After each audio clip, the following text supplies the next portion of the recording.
we're gonna say something. We're gonna talk, or are you gonna keep just talking about nonsense? You in front of all of your audience. Are you gonna wait for? That's crazy. This is just what the did this turn into, man? I did not expect this to go this way. Holy moly, this is completely bricked. Anyway, we're now going to get back to the Tim Pool, Sam Seder debate. So. Companies, politicians will use some kind of special interest, and you can run an ad for any product you want, which is the crazy thing. Well, yeah, this is what Trump is doing with his watches, right? Like, I'm going to sell 147 watches at whatever it was, 10 grand a pop. And it's basically a way for people to launder money to him, because it's like, all right, I just bought a watch, and that's basically it. And so he knows you're allowed to buy watches. Maybe we should regulate politicians selling products during elections. I think that would be a great idea, and maybe while they're president as well. But I know I bought his shoes. What's that? I bought his shoes. We were skating in them. Let's talk about like abortion or something. I don't know. Or Israel. We can talk about Israel if you want. I mean, I'm of the mind of, what we're doing is obscene, and I'm unhappy about it. And I feel like we have two options. One is horrible, and the other one's worse. I agree. In terms of these governments. I mean, do you think we should cut off funding, pull out, and just be done with it? Well, I think that we should condition aid to Israel. I mean, I think that we should, if we have leverage in any type of situation, we should exercise that leverage. In terms of Ukraine, we had a treaty with them when they gave up nukes in '93, saying that we would protect them in the event of was it a treaty? Russian aggression? Well, or an agreement. Right. And the legal distinction matters, I suppose, because... well, I mean, it matters in terms of like how perhaps... bilateral security agreement. I mean, that's... you can refer to it as just a bilateral security agreement. And I think that there's... Oh, no, it wasn't even that. The Budapest Memorandum. I mean, I think that, this was operational. It's not obviously, a treaty. Treaties can be broken. We saw that with Paris Accords, and well, it's easier obviously if it's a treaty. It needs to be, we need to bring the Senate in. But I am, I think that aid that we provide for Ukraine should have an exit strategy to it. I haven't seen one, but I also am not convinced that that's been a function of the election. Haven't we spent more on Ukraine in the past 2 years than we have on Israel in 50? I don't know. Comparable? Probably comparable, I think, at this point. That's crazy to me. And it's fair to point out, too, like, we're not just giving all the money overseas. We make weapons here, and then it has American 100% jobs. Yes, 100%. Wow, Tim Pool's analysis on Ukraine is the greatest threat to mankind has changed quite dramatically. That's weird. I wonder if something significant happened since the last time I watched Tim Pool when he said those words to now he sees a silver lining in the weapons transfers to Ukraine and its impact on the American economy even. What a shocking change of events. Probably nothing happened, right? Like nothing consequential happened in Tim Pool's life, I think, that would have caused them to take this different approach. Like he's starting to come across to me like a real Lindsey Graham type. I haven't been keeping up with Tim Pool. Is there a reason? Because like the last time I saw him, he had such good ideas on Ukraine being the enemy of not only America but the mankind. Seems to me he's seeing the silver lining here. There's no doubt in my mind that we spend far too much money. So much of our economy is dependent. Eisenhower said, beware the military industrial complex, and his original wording was the congressional military industrial complex. And I subscribe to that. I do think from a moral standpoint, although I don't think this is controlling, but as a moral standpoint, obviously like one country is being invaded and to some extent occupied, and the other is occupying. And completely asymmetrical type of situation, that we have in Israel is just absurd. I kind of feel like no matter what course we take, the dominoes have been knocked over. The BRICS nations are lining up for their currency. The petrodollar is on the verge of being dismantled. Saudi Arabia has already said not interested. I don't think Trump recovers that. And I think that means Americans better buckle up for a bumpy ride. I mean, to be fair, you've also said that we're headed towards a civil war in this country so many, many times. And I don't think that's happening. Well, that's not my opinion. That's just the corporate press. I think it was it's not your opinion that we're headed into? Oh my god! I accidentally snorted a piece of chicken into my nose. That's not his opinion. I think Tim Pool has talked about a civil war being imminent more than anything else. Like, if there is one way to summarize the most consistent talking point that Tim Pool has repeated over and over again, it is the fact that it's happening, and it's happening right now, and it's going to happen tomorrow, and it's happening yesterday. To a civil war, or hasn't been? It is not an original idea from Tim Pool that we're on track for a civil war. Well, do either one of us have any original ideas? I mean, I didn't come up with single payer. No, but I just to clarify, my position is I didn't one day just decide for no reason, oh man, I think a civil war is coming. It was here we go, Common Dreams. This is a progressive organization. Here you go. The second civil war has already begun. This is a progressive outlet, right? So when I read progressives, conservatives, The Atlantic, I think that's more metaphorical. But if you want to claim that you did not mean that there was an actual civil war, I do. That's great. Yeah, absolutely. You do think there's going to be a civil war? 10 years, 20 years? I mean, what? What? Yes. Okay. So we can talk about it. We can go in great detail. For instance, we had a former CIA officer at the write for the Washington Post. The U.S. is on the verge of a civil war. I didn't just make it up. The Atlantic said that they spoke with several national security experts. Well, there's people also saying that the Earth is flat, but do they work for the Democratic establishment? Well, sometimes maybe. I don't know. Flat earthers in the Democratic Party at the top level. Come on. I'm saying like former CIA comes out and says they're concerned, like we are following the trend of other countries towards civil war. I take that seriously. I don't know why I would dismiss like all of these people. A Princeton professor, for instance, said the same thing back in 2018, I think. So when you maybe it's sensationalism. I think that's fair. I think to a certain extent it's like, yes, there were people who said like crime has increased exponentially, but in fact it hadn't. I mean, I think part of what you and I do is we make assessments as to what news is actually sort of like real and what really has real world. Tim Pool looks at credentials and laughs at them when it's like a person who's like, I've done vaccine research at the highest level, and I am a well-decorated epidemiologist, and I am warning you, we need to, take COVID seriously. He'd be like, that guy's gay. Obviously, you can't trust credentialed people like this. Tim Pool, when it's civil war, he's like, excuse me, high-level CIA officer who is managing the Civil War department said that it's happening. Yeah. Only when they're engaging in sensationalist rhetoric that they believe, that Tim Pool believes, and he's on board. Implications for people, and part of what we do is assess that like these things don't, and it's a distraction. I think you're wrong. I think there's an optimism and a normalcy bias, and the only thing I can really say is, look, I read the news and I opine on it, and I'm wrong about a lot. But I can probably pull up, I don't know, a couple hundred articles from CNN, the New York Times, the Washington Post, talking about the brink of civil war that is coming to this country that I just did not make up one day. So if I read the New York Times, these are all right-wingers. The New York Times, Ross Douthat. Oh, sure, it's an opinion piece. Yeah, of course. CNN, you've got Bruce Hoffman, Jacob Ware, Straight Arrow News. I don't know, but there's a poll saying people think we're on the verge of a civil war.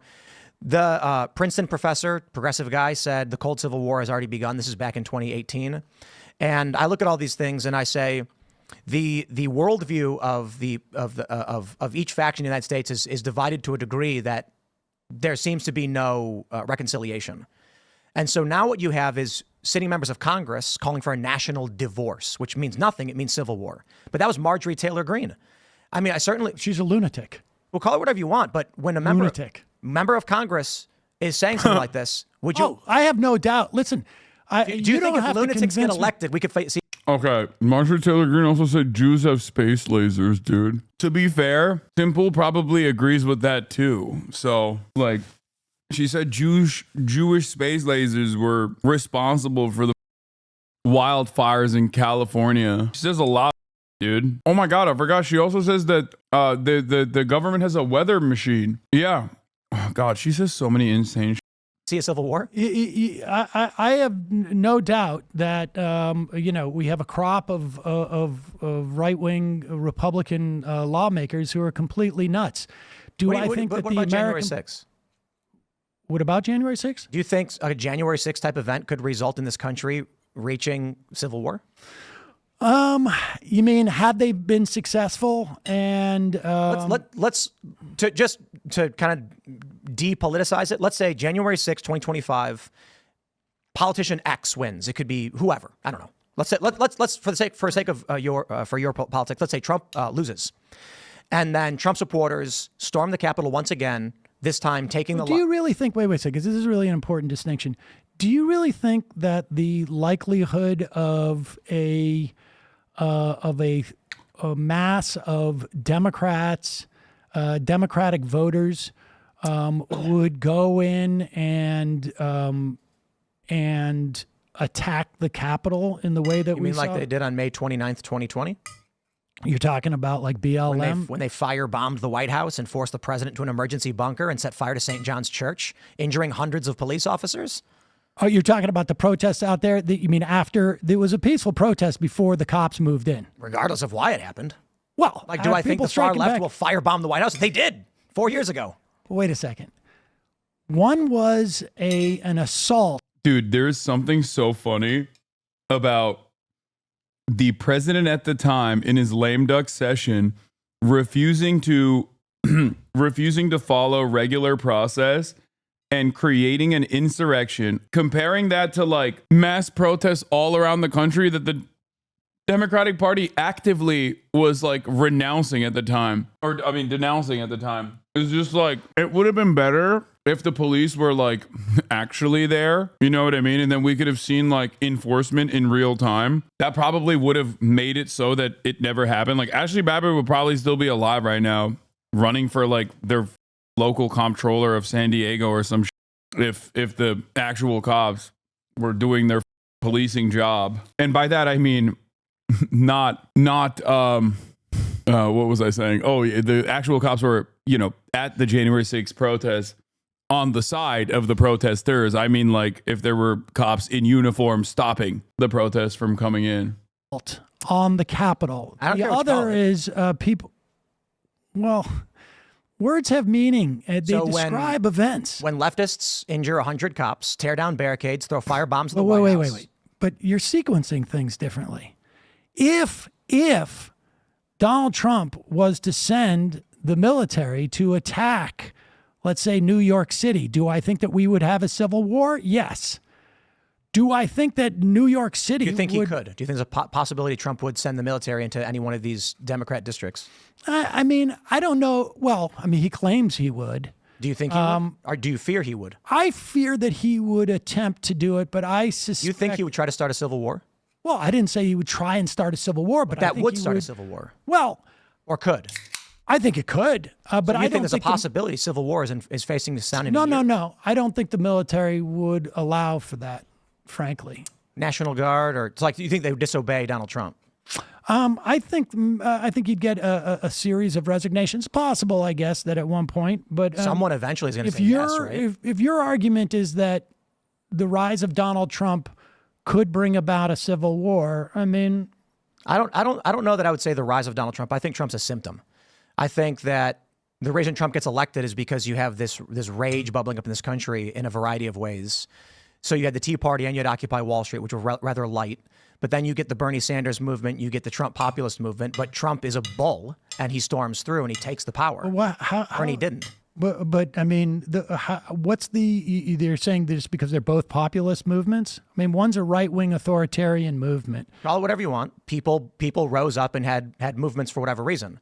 And perhaps you could say because Trump is a strong man, he ended up succeeding in his movement where Bernie's did not. Well, I mean, no, Bernie Sanders was Like Hillary Clinton's the authoritarian, and she stomped out Bernie. No, Hillary Clinton is not an authoritarian. I mean, I don't like her politics, but authoritarian it's a word. It means something. Yeah. And right-wing authoritarians. I mean, there's been, you could check out Bob Altemeyer's research, formerly from the University of Manitoba. Like there's clinical research that shows that we have like something like 25% of North America are right-wing authoritarians, and they're just looking for a leader. And the Republican Party has been stoking racial animus for decades now, and this is where the culmination. I mean, it certainly did, 200 years ago, but I think that the likelihood of civil war is low relative to the amount of times that you talk about it. Well, I think it would require you to see what I talked about. Like, should I not opine on The Atlantic saying, quote, there's people that are absolutely ready to take on a civil war? What will happen if Trump loses from 1 week ago? If I address that and I say something like, I think it's silly to assume that within the next few months, people are going to start a civil war, is that a bad thing to do? Dog, that's not how you opine on it. That's an opinion piece itself. You are literally pointing to that piece to say it's silly in the argument where you're trying to justify that it's not silly to say that a civil war is likely. Does Tim Pool hear the arguments that he's making? Am I misunderstanding him? Why has he so consistently, dunked on his own argument, it seems, or dunked on his own past behavior while simultaneously seemingly defending his own past behavior? I don't understand it. Or should we just ignore it? I mean, I think it's just indicative of what you consider the news is. And I think that's, why are they all writing about it? Well, because they have the same problem that you did with your news outlet, is they can't get clicks. Do you think the only reason all of these outlets, I think I've got 1, 2, 3, 4, 5, 6, 7, 8, 9 that I just pulled up from a quick Google search, it's just they're getting clicks for it? Yes. I'm not, it's not a gotcha. I mean, literally, it's just sensational. Yeah, the answer is yes. Yes. I think when you think about the original, I'm thinking from my own personal experience. I've been covering the news professionally for the past decade, and I can't recall a single time where I was like, a civil war is imminent. Like maybe as a joke, as a meme, in a haha moment, but never. I often talk about how awful American politics is. So frequently, so consistently. I talk about the dangers of misinformation, the dangers of a right-wing reactionary sentiment in this country. And I don't think there's ever been a moment where I'm like, yeah, civil war is imminent, dude. I just don't the only way that it happens is if, we experience an unimaginable economic shock. And even then, I don't think it's that likely. And with no recovery measures whatsoever implemented. It would mean the entire global economy has to collapse. There is a reason why January 6th was goofy. There is a reason why January 6th was goofy as because Americans are far too comfortable. Civil War, there was a huge economic investment in on the two different sides, right? One side wanted free labor, and the other side, aside from having other economic interests too, that wasn't aligned with having free labor. I don't think we have that same division here. Does that do we need to follow 1861 or 54? For a civil war to happen, or is it possible to look at, say, the Bolsheviks, the Spanish Civil War, the French Revolution, the British Civil War? I think it is unlikely in this country that we would have a civil war. Do I think that we could have sort of like a constitutional crisis with someone like Donald Trump and the Republican Party? Yes, I do. So academics right now believe that we are in what's called civil strife. Civil strife does not guarantee civil war, but it is the precursor to. So the civil rights era was a period of civil strife that did not result in a civil war. Bleeding Kansas was civil strife that did result in the 80s, we had something like 100 bombings, maybe 75 bombings that would, various... Civil strife. It comes and goes, you know what I mean? Yeah. So you've got Stephen Marsh, who wrote the book The Next Civil War. He's a liberal guy.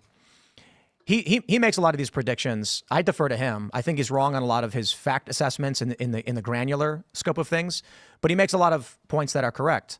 So we actually had this debate. I think it was it last week actually on civil war, conflict, and crisis. And one of the things I have to bring up is people try and look at the 1861 Civil War as if we must follow that trend for civil war to occur, when in fact it's rare that you actually get civil war. What would you do to stop this civil war? Tell people not to do it, to go out and vote, to believe in the system, to vote for who you think is going to help bring accountability to this country, denounce you think there's no violence. difference in terms of the parties as to which one could bring about that could bring about a civil war? I think both parties hold the potential for it. Do you think that like Kamala Harris would, Takes two to tango. Well, actually, Oh my it takes two God. to tango. Oh because my a tango God, is- bro. I swear Republicans don't live on the same planet, dude. No. Kamala Harris is parading Liz Cheney around and saying she's going to have a Republican in her cabinet. Like, your brain has to be the size of a walnut to legitimately say it takes two to tango. Kamala Harris could very, very well bring about a civil war just as likely as Donald Trump. Is like, dude, come on. Your brain is pudding. It's tapioca pudding. That is so insane. Democrats don't even have like a messaging campaign that is against Republican policies, let alone that they would like actively urge to fight Republicans in the streets. They don't even fight them in debates, dude. They hug them and kiss them in debates. It's a very intricate dance, but it doesn't take two people to start a war. I mean, It does. No, it doesn't.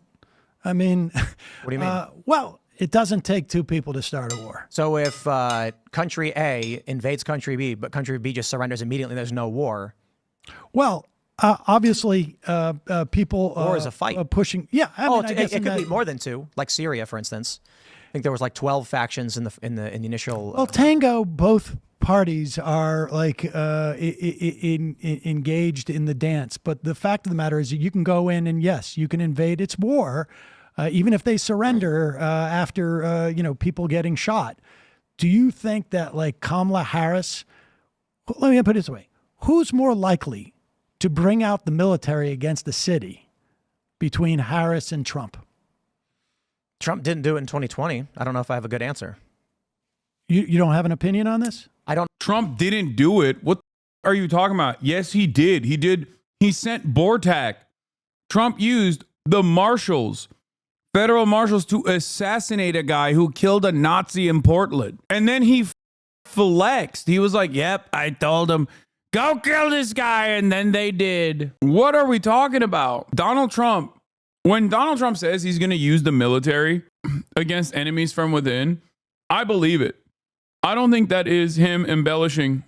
I don't think that's him exaggerating at all. Why do I believe it? Because he's done basically everything but that in his last administration. That's the one thing that remains. And at the time, Senator Tom Cotton was advocating to do just that. So there are people in his coalition, in his corner, that also want him to do that. At the time, they wrote about it in the New York Times. Tom Cotton wrote an article, a guest column in the New York Times. I don't know if I have a good enough answer to say. Well, I'll take whatever answer you I mean, you don't When have Trump an opinion. was presented with national riots, he did not invoke the Insurrection Act. He didn't send out the military. I'm not confident he has the strength, and I don't mean that in a positive way. Who would be Like more the inclined to guts. do it? I can't answer that. I don't know. You don't have an opinion on it. I mean, I think it's You're so disingenuous, Tim. bait to be like Trump's the authoritarian, therefore he would, when he didn't do it. So the Democrats didn't do it at the Capitol. Trump didn't do it at the Capitol. Trump didn't do it in 2020. The National Guard was deployed by Democrats during the Ferguson riots. Could I make the argument that Democrats are more likely for that reason? I honestly have no idea. Would you make that argument? I wouldn't. I'd say there's pros and cons to make a guess as to who you think would be more likely to bring out the National Guard or invoke the Insurrection Act. Honestly, I don't know. What I will say is, It doesn't matter what you think is true. And Mark Milley apparently, and I don't know. Well, so- Mark Milley is someone that you would trust, but he basically said that Trump told him to just shoot the rioters. I mean, Hillary Clinton said, "We came, we saw, he died. Why don't you drone strike Julian Assange?" So Barack Obama killed Abdul Rahman al-Awlaki. Wait. Yeah, no. I agree that Obama, those drone strikes were very problematic, but that's different than saying we're going to willy-nilly fire into protesters. What I'm pointing out is that I'm not going to tell you your opinions are wrong and you should not have them. That's not the point of what I'm getting at with civil war. My point is you believe them, and you are allowed to believe them, and that's fine by me. I'm just curious as to who you think. I mean, don't if you trust think any that of there's these The Anwar al-Awlaki conversation is so stupid because, one, that's a war crime. Okay, it is a unimaginable expansion of the powers of the presidency, and it was straightforward a war crime, an extrajudicious killing of an American citizen in the hands of the American state, which is what Obama did. The thing is, Donald Trump killed his sister. So what are you saying right now? Like everything that you could point to with respect to Hillary Clinton or Barack Obama, who I actually, was it his daughter or his sister? No, Donald Trump killed the same person that Obama killed, his immediate family members. I think both are wrong. I think it's completely unacceptable. The difference between me and Tim is that he thinks it's acceptable. I guess he thinks it's acceptable or doesn't know that Trump did it. going to be a civil war or that there's a big potential for it. You don't see, there's no difference between Trump and Harris as to.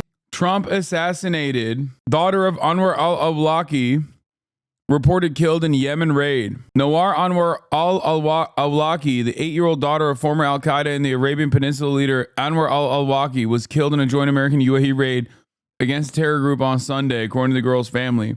Anwar al-Awlaki was a U.S.-born cleric who directed attacks against the U.S., was killed in a targeted drone strike in 2011. In that first drone strike, Barack Obama killed his son. Donald Trump then did another targeted strike where Donald Trump killed the daughter. I don't know why you guys thought I meant like Trump killed his own sister. I guess I said it stupidly. To the likelihood of a civil war or who would start this war. You don't, there's In just. 2020, Democrats held a war game, as reported by the Boston Globe. Are you familiar with this? Where Podesta and others, neocons, had come together. In 2020. Before the 2020 election, they held a war game, as reported by the New York Times and the Boston Globe, where they said, in the event the event Trump wins, we should advocate for West Coast states to secede from the Union. In 2020. Yes. In 2020, before the election took place, a war game was held by prominent neoconservatives and Democrats, including John Podesta. Oh, so you mean like a bunch of people who are out of government went into a room and working on the campaign and said, what happens if Trump wins? And one of the proposals was Washington, Oregon, and California must secede from the Union unless Trump's government capitulates to our demands. This is one of the dumbest arguments I've ever heard in this conversation. And that was just the most insane thing I'd ever heard. They're not just going through a bunch of different people out of government are just going around. So your argument, you say out of government, but campaigning for the office of the presidency is a big difference, right? Podesta is a big shot in the Democratic Party. It's not like he's not in power. These are private organizations, Republican or Democrat. The issue I'm saying is this: by all means, tell me I'm wrong, believe all of it, but I just think it's fascinating you don't have an opinion on this. Well, because I hear you, and I mean, you have this knowledge that some Democrats who are out of power. You keep saying that, but John Podesta is far from out of power. Well, I mean, in 2020, he wasn't in the government. He's a big shot in the Democratic Party, and he's basically has a lot of say in who gets to run and who doesn't, and where funding comes from. Okay, he had power within the Democratic Party, but he's saying if Trump wins, we will. Well, wait, did Panetta say this, or this just there's like 14 different scenarios that are being gamed out, and because they're doing the war game, this is one of them that happens in this sort of completely hypothetical thing. Why do you think they entertained the possibility of West Coast secession? Like, that's just stupid, isn't it? Well, I mean, it's a stupid thing for them to do. I listen. Donald Trump had states competing over PPE during COVID.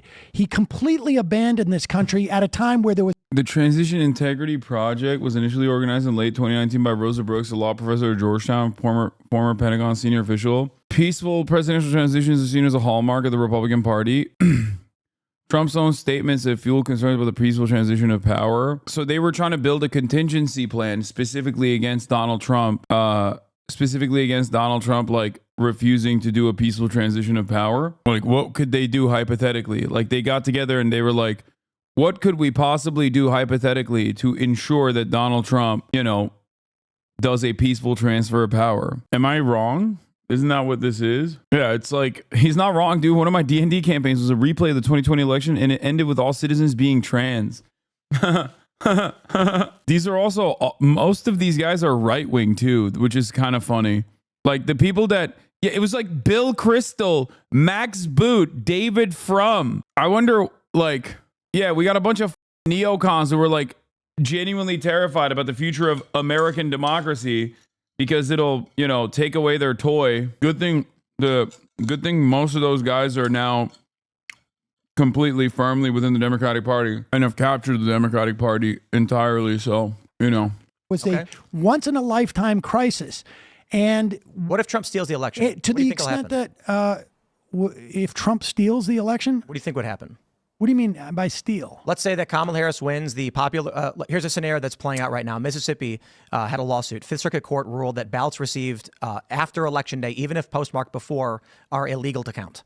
This would have to go to the Supreme Court for final adjudication. But one scenario that is potential because of this is that Donald Trump is winning on Election Day. However, mail-in votes have yet to be counted, of course. This is what happened in 2020. Then, when those votes come in, Republicans sue, going to the Supreme Court, which you believe is right-leaning, and the Supreme Court says... Wait. I believe it's right-leaning? Do you not believe it's right-leaning? I'm not making a point about my or your belief. I'm saying... You said you believe it's right-leaning. Really? It's right-leaning. And I will say, as you have stated, the court is right-leaning, okay? Thank you. So my point is this. If Kamala Harris is losing on Election Day, but it is perceived that she will win when mail-in ballots come in the following day, but the Republicans sue, citing the Fifth Circuit Court. It goes to the Supreme Court. The Supreme Court rules all of those votes for Kamala, which would give her the win, are out. Trump is now the president, despite losing the popular vote and the Electoral College. What do you think happens? Well, we have a model for this. It was the year 2000, where all of the legal establishment was shocked that the Supreme Court intervened and prevented Florida from counting all the votes. And to the extent that we, past performance is no guarantee of future performance, but... Uh-oh. What does this mean? Al Jazeera Arabic breaking news. Pentagon deploying ballistic missile defense destroyers, fighters, tankers, and long-range bombers to the Middle East. Joe Biden has to be a sleeper for Trump, I swear to God. So B-52 bombers are, the big Monty. What's the saying? If you see a B-52 bomber, don't worry, you're not the target. I mean, there are a smaller, or no, that's the B-2 bomber. No, not B-52. Sorry. Secretary of Defense Lloyd Austin ordered the deployment of additional ballistic missile defense destroyers, fighter squadron, and tanker aircraft, and several U.S. Air Force B-52 long-range missile bombers of the Middle East, the Pentagon said. These forces will begin to arrive in coming months as the USS Abraham Lincoln Carrier Strike Group prepares to depart. It is a response to the Israeli intelligence suggests Iran is preparing to attack Israel from Iraqi territory in the coming days, possibly before the U.S. presidential election, two Israeli sources tell me. I didn't realize when Elant News sent this in, I didn't realize it was Israeli sources claiming that. I thought it was actually Iranian sources saying that because they usually spell out their potential targets ahead of time. So if it's Israeli sources, then this might be something different. Nothing burger. There will not be strategic bombers flying over Iran. These things are about as vulnerable to air defenses as can be. Posturing and training rotation. B-2s are the real thing. And they fly out of USA, not the Middle East. B-52s are not really used against people who don't herd goats. I saw that my uncles are fighting after this combo. I don't know. It hurts my feelings. The Democrats basically stood down. Do you think Democrats would just stand down and let Trump come in? I think I would be surprised if there weren't like a massive protests, and I think we would see states attempt to get more progressive and become more sustainable and not rely on the federal government as much? Yeah. What if Trump sends in the military to start rounding up illegal immigrants? Oh, I think that's going to be really, really ugly. In addition to being like a You think if horrible troops are thing putting for our people on economy. buses and trains, the Democrats will just stand by and say this is I fine? mean, if the Supreme Court basically says it's okay to deploy the military in the United States, I think that could be a problem. Now, you've just given me that scenario. Would you imagine Kamala Harris doing the same thing? Do you think that she would send the military to deport 11 million people? No. She said she wants to recently. She said people What? who enter illegally will be quickly and immediately removed. Oh, I was still on the political violence thing. I thought she did say that. Tim is right on this. I think. Well, of that 11 million people, 80% of them have been here for over 10 years. So, so how is it where you can so easily work up a scenario where Donald Trump instigates a civil war, but you can't with Kamala Harris, that you think they're the same? Why did you say I couldn't? All right, well, give me one.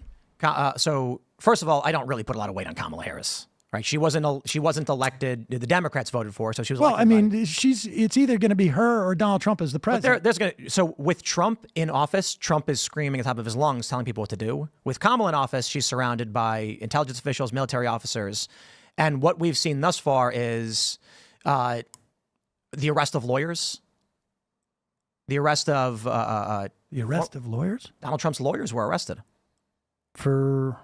What's her face? Wait, is he talking about like? Yeah, Donald Trump's lawyers have also literally distanced themselves from Donald Trump because they almost got caught. Is he talking about Sidney Powell? Please tell me you're not talking about Sidney Powell. That'd be pretty funny. Or Rudy Giuliani. Donald Trump's own personal lawyers in the classified documents with obstruction of justice case literally had to recuse themselves and actually stop being his lawyers because Donald Trump was trying to use them to hide documentation, to hide classified documents after the state had already figured out that he had classified documents. And he was just lying to them for no reason. So this doesn't mean anything. It just means that like Donald Trump does often try to use his own lawyers to do illegal which of course there is a limitation to the attorney-client privilege. You can't. Donald Trump's former lawyer, Michael Cohen, literally went to jail. You can't use your lawyers to do crime, dude. That doesn't mean that the state is wrong. Jenna Ellis, was that her name? She got charged with RICO for simply being Trump's lawyer. Really? That's did it hold up in court? She ended up, I think she pleaded guilty. She ended up crying on TV, apologizing for having done it. Yeah, now she's like anti-Trump too, isn't she? Am I crazy? Wasn't I on a panel with this lady? By the way, I just realized I've been in direct contact with not one, but two of Donald Trump's former lawyers that got into legal trouble because of their dealings with Donald Trump, which is wild. Why does he have so many lawyers that are constantly getting into legal trouble? He's burning through them. They included her in RICO because she filed paperwork on Trump's behalf for his election claims. Oh, because she knew they were false. No, I don't think that was what she was charged with. She was charged with RICO counts 1 and 2, which was participating in a conspiracy to defraud the United States. And so the issue then becomes, if you're a lawyer and you are retained by someone who says, here's the argument I want to make, and you go, okay, then they criminally charge you for it. That's a huge step over the line. Well, if you're involved in fraud, then yes, that's always been the case. If you're not, was this the first time that a lawyer has ever been subjected to something like that in a fraud case like that? Not sure, but it's other lawyers that got charged too in Wisconsin. So it's you know what? By all means, Sam. Wait. Go ahead and tell them she deserves it. Say she deserves it. She deserves it. Okay, now, what do you think Trump supporters will respond with when they see Trump's lawyers, former staffers, Navarro, Bannon being put in prison? Certainly, supporters don't like, people being going to jail. But I mean, why didn't Merrick Garland go to jail for contempt of Congress? Why didn't? Dude, what an insane line of reasoning. Does Tim Pool not realize that a lawyer cannot legally participate in a crime Does Tim Pool think that when you're a lawyer, that means you're like above the law? Does Tim Pool think that if you have a lawyer that you have retained, you can get them to do whatever you want and they have to agree to it, even if it's a direct crime? Did this motherfucker not watch Saul Goodman? Like, did he not watch Better Call Saul? You know what happens, right? Did you not watch the last season? Here's the fault with Sam's prior SCOTUS argument right there. And it's that SCOTUS can say what Trump is doing is unconstitutional. Trump can just do it anyway. And there's nothing anyone can do because it's within his official duties, citing national security concerns.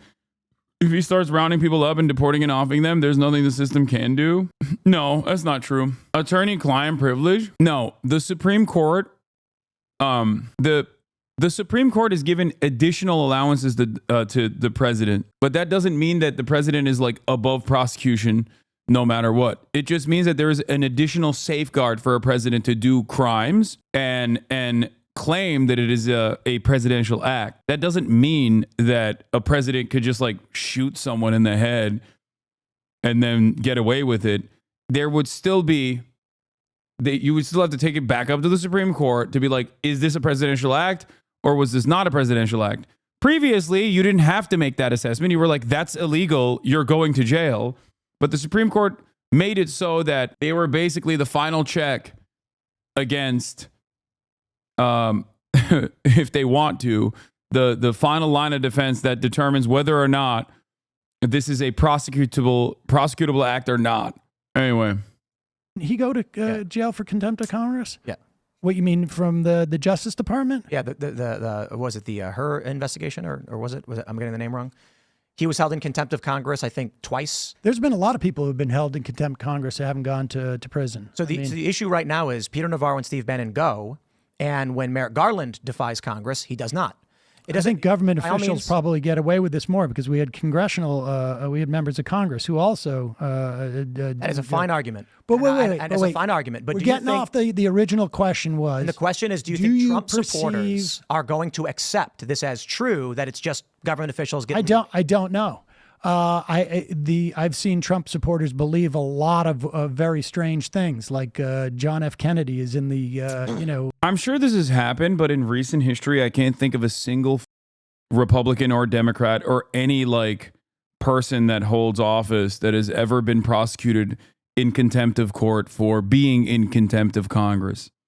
Like, I don't think has that happened. Like I can't remember. I'm sure there might be, and I'm certain that it's probably happened throughout history, but I don't think that it's happened in recent times. Like, Steve Bannon is not a elected representative, chat, or even like an appointed person. Steve Bannon is a random nut job. What do you mean, Steve Bannon? And also, we're talking about contempt of Congress.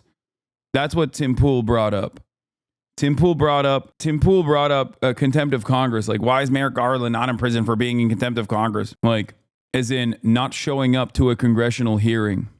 Junior is in the audience. That is, the magazine. Yeah, I mean, so I have no idea how to predict. But again, the question I ask: do you think can you come up with a scenario where Harris instigates a civil war in the way that you talked about with Trump doing it? The Harris administration, yes. Okay, and let me hear it. The expansive arrest and prosecution of Donald Trump, his supporters, and those associated with his movement. Well, Bannon went. I'm gonna say something controversial. I'm gonna say something controversial here, and say that Tim Pool, I think, was able to successfully gish gallop his way out of giving Sam some good dunks. Like, I think Sam was too nice to him. And because of that, it just comes across as like a 3-hour conversation that I think if Tim like showed some more energy on instead of being nice, I think Sam would have slammed him up and gummed up the works and packed him up in like 15 minutes. Keep watching. The energy flips at a point. Where does the energy flip? This is going to come from the right. Versus because they're still talking about this percent benefits. But it's not necessarily younger people are going to have to pay money. New workers will have to. No. They're always going to have to pay, hopefully, with Social Security, unless the Republicans have their ability to cut it. But you're right. It actually says 83%. So there you go. Yeah. Well, I mean, it would put some things to rest. I don't think they're going to do that. I mean, Trump is saying it should be a state's issue, and I believe that is absolutely incorrect. no, I think we had an individual right that existed in this country for 50 years, and it was rolled back. We've never had anything like that whatsoever. I think it's a right that when taken away, deprives people who have babies their sovereignty over their own body, and it's both an economic issue and a personal liberty issue. What do you think there should be restrictions On abortion? Yeah. I mean, the problem with restrictions, like for instance, This is the normal response to this is no, but the optically best possible response to this is not a no, because when you say no to no, like when you say no to that question, I know a lot of women are going to get mad, but when you say no to that question, immediately you have to remember that like the worst idiots will go, oh, you want to have a fun abortion on the last trimester. So you have to be careful in the way that you communicate if your goal is to change the minds of a lot of people. Okay, there is no such thing as a fun abortion, right? Like, people are not just voluntarily getting an abortion after carrying a pregnancy almost to term, because the process in which you carry a pregnancy is also very complicated and can cause a lot of harm to the carrier. Okay, so it makes no sense for people to basically almost carry a pregnancy to term and then get an abortion for funsies in the last trimester. Republicans present it as though that is happening all the time. So the answer to that is when someone says no restrictions on abortion, the best optical answer is that these decisions should be left to the medical professionals and the medical community, and that the government should not intervene in this process. You do not have a say in whether or not people get insulin if they have diabetes. That is left to the doctors. So you should not have a say in this process as well, because the abortion, a medically induced miscarriage, an abortion is a medical procedure. Okay, that's it. So that is the best possible way to respond to it, and I'm sure Sam will do that as well. say only in the case of, let's say, a danger to a woman, or a woman's life, is that is extremely difficult to assess where that line is. And we've seen this. 2 women have died at least in Texas as a function of the abortion ban that they have there. We also know that infant mortality in the wake of the Texas thing, because there's been studies on this, increased 15% in the wake of the abortion ban there. So in general, I would say that restrictions are in practice not viable, not doable, because you end up costing women their lives. I think that to the extent that I would have restrictions, I think you need a medical provider to provide abortions, that go past the maybe midway through the second trimester. But, do you think that with elective abortion should be available up to 9 months? If it is I think that is the safest route for women if it is done by a medical provider. Yeah. Elective. I asked elective, to be clear. Elective. Meaning no reason given, no medical issues, just a woman saying, you know what, I've carried this baby for 8.5 months and I've changed my mind. Well, it's a little crass way of putting it. I think some women are going through some serious crises in their lives, and they may make a decision that's a bit more than just they've changed their mind. Like, for instance, where a woman is being battered by her husband, and then she realizes at month 6 that if she has this kid, he's going to continue to beat and harm the child, and she can't stay with him or something. Well, I think, I'm not going to assess people's reasons for having an abortion. It's not really my business. But I think that having restrictions ends up... But morally speaking, just because the innovation is now easily accessible and available, does it make the act right? Yes. In regards to the morality, just because innovation is improved to the point that it is easily accessible and possible, does it mean the act is right? Yes. The answer is absolutely yes. What do you mean? What is the counter argument against this? moving with the times. What are you saying? I treat abortions, medically induced miscarriages, in the same exact way that I treat any other medical procedure. I think that the medical innovation in this field is completely and utterly irrelevant, and I think that this decision should be left to the healthcare professionals and the patient themselves. I'm saying that diabetes and abortion are two different things. I'm saying that that's not correct. It's up to you to tell me why it's a different thing. They are both medical procedures that save the life of the carrier, that save the life of the person. Like, it's medical intervention that professionals have decided is the appropriate response. Not only is it that in circumstances most things are allowed. So yeah, you're right. Wait, what? Okay, so what, you conceded? I don't understand. All right, I guess cool. I don't know what you're arguing against. You just said I'm right, I think. Costing women's lives, and so I would, on balance, not have restrictions outside of, like, obviously, like, particularly as you get further into the pregnancy, requirements about medical, medical certified medical providers. So let's say you have a scenario: a woman goes to a Planned Parenthood, 6 months pregnant, and she just says, I don't want to explain it, I just would like to get an abortion. Is that a... Can we leave diabetics out of this nonsense? Why? What are you, scared that the Republicans are going to start denying you insulin? No. I think it's a perfectly apt and appropriate like analogy in this circumstance. It's just like a readily accepted, have been for years. Okay, fair. We're not talking about lack of Medicare for all or how expensive insulin is. We're talking about, like, we're talking about straight up, like, one party deciding, like, insulin is unconscionable, insulin is ungodly. She should be allowed. There should be just medical professionals that say, we're going to do it. We're not going to ask you why. I think I think it's okay to... Like, the answer to this is there's already restrictions to third trimester abortions in almost every single state. And that is because it is a medically invasive procedure, and it's a risky procedure, as a matter of fact. And that is precisely the reason why, you can't just, you can't do an over-the-counter third trimester abortion. There is a lot of visits to the doctor leading up to this decision, and it's ridiculous.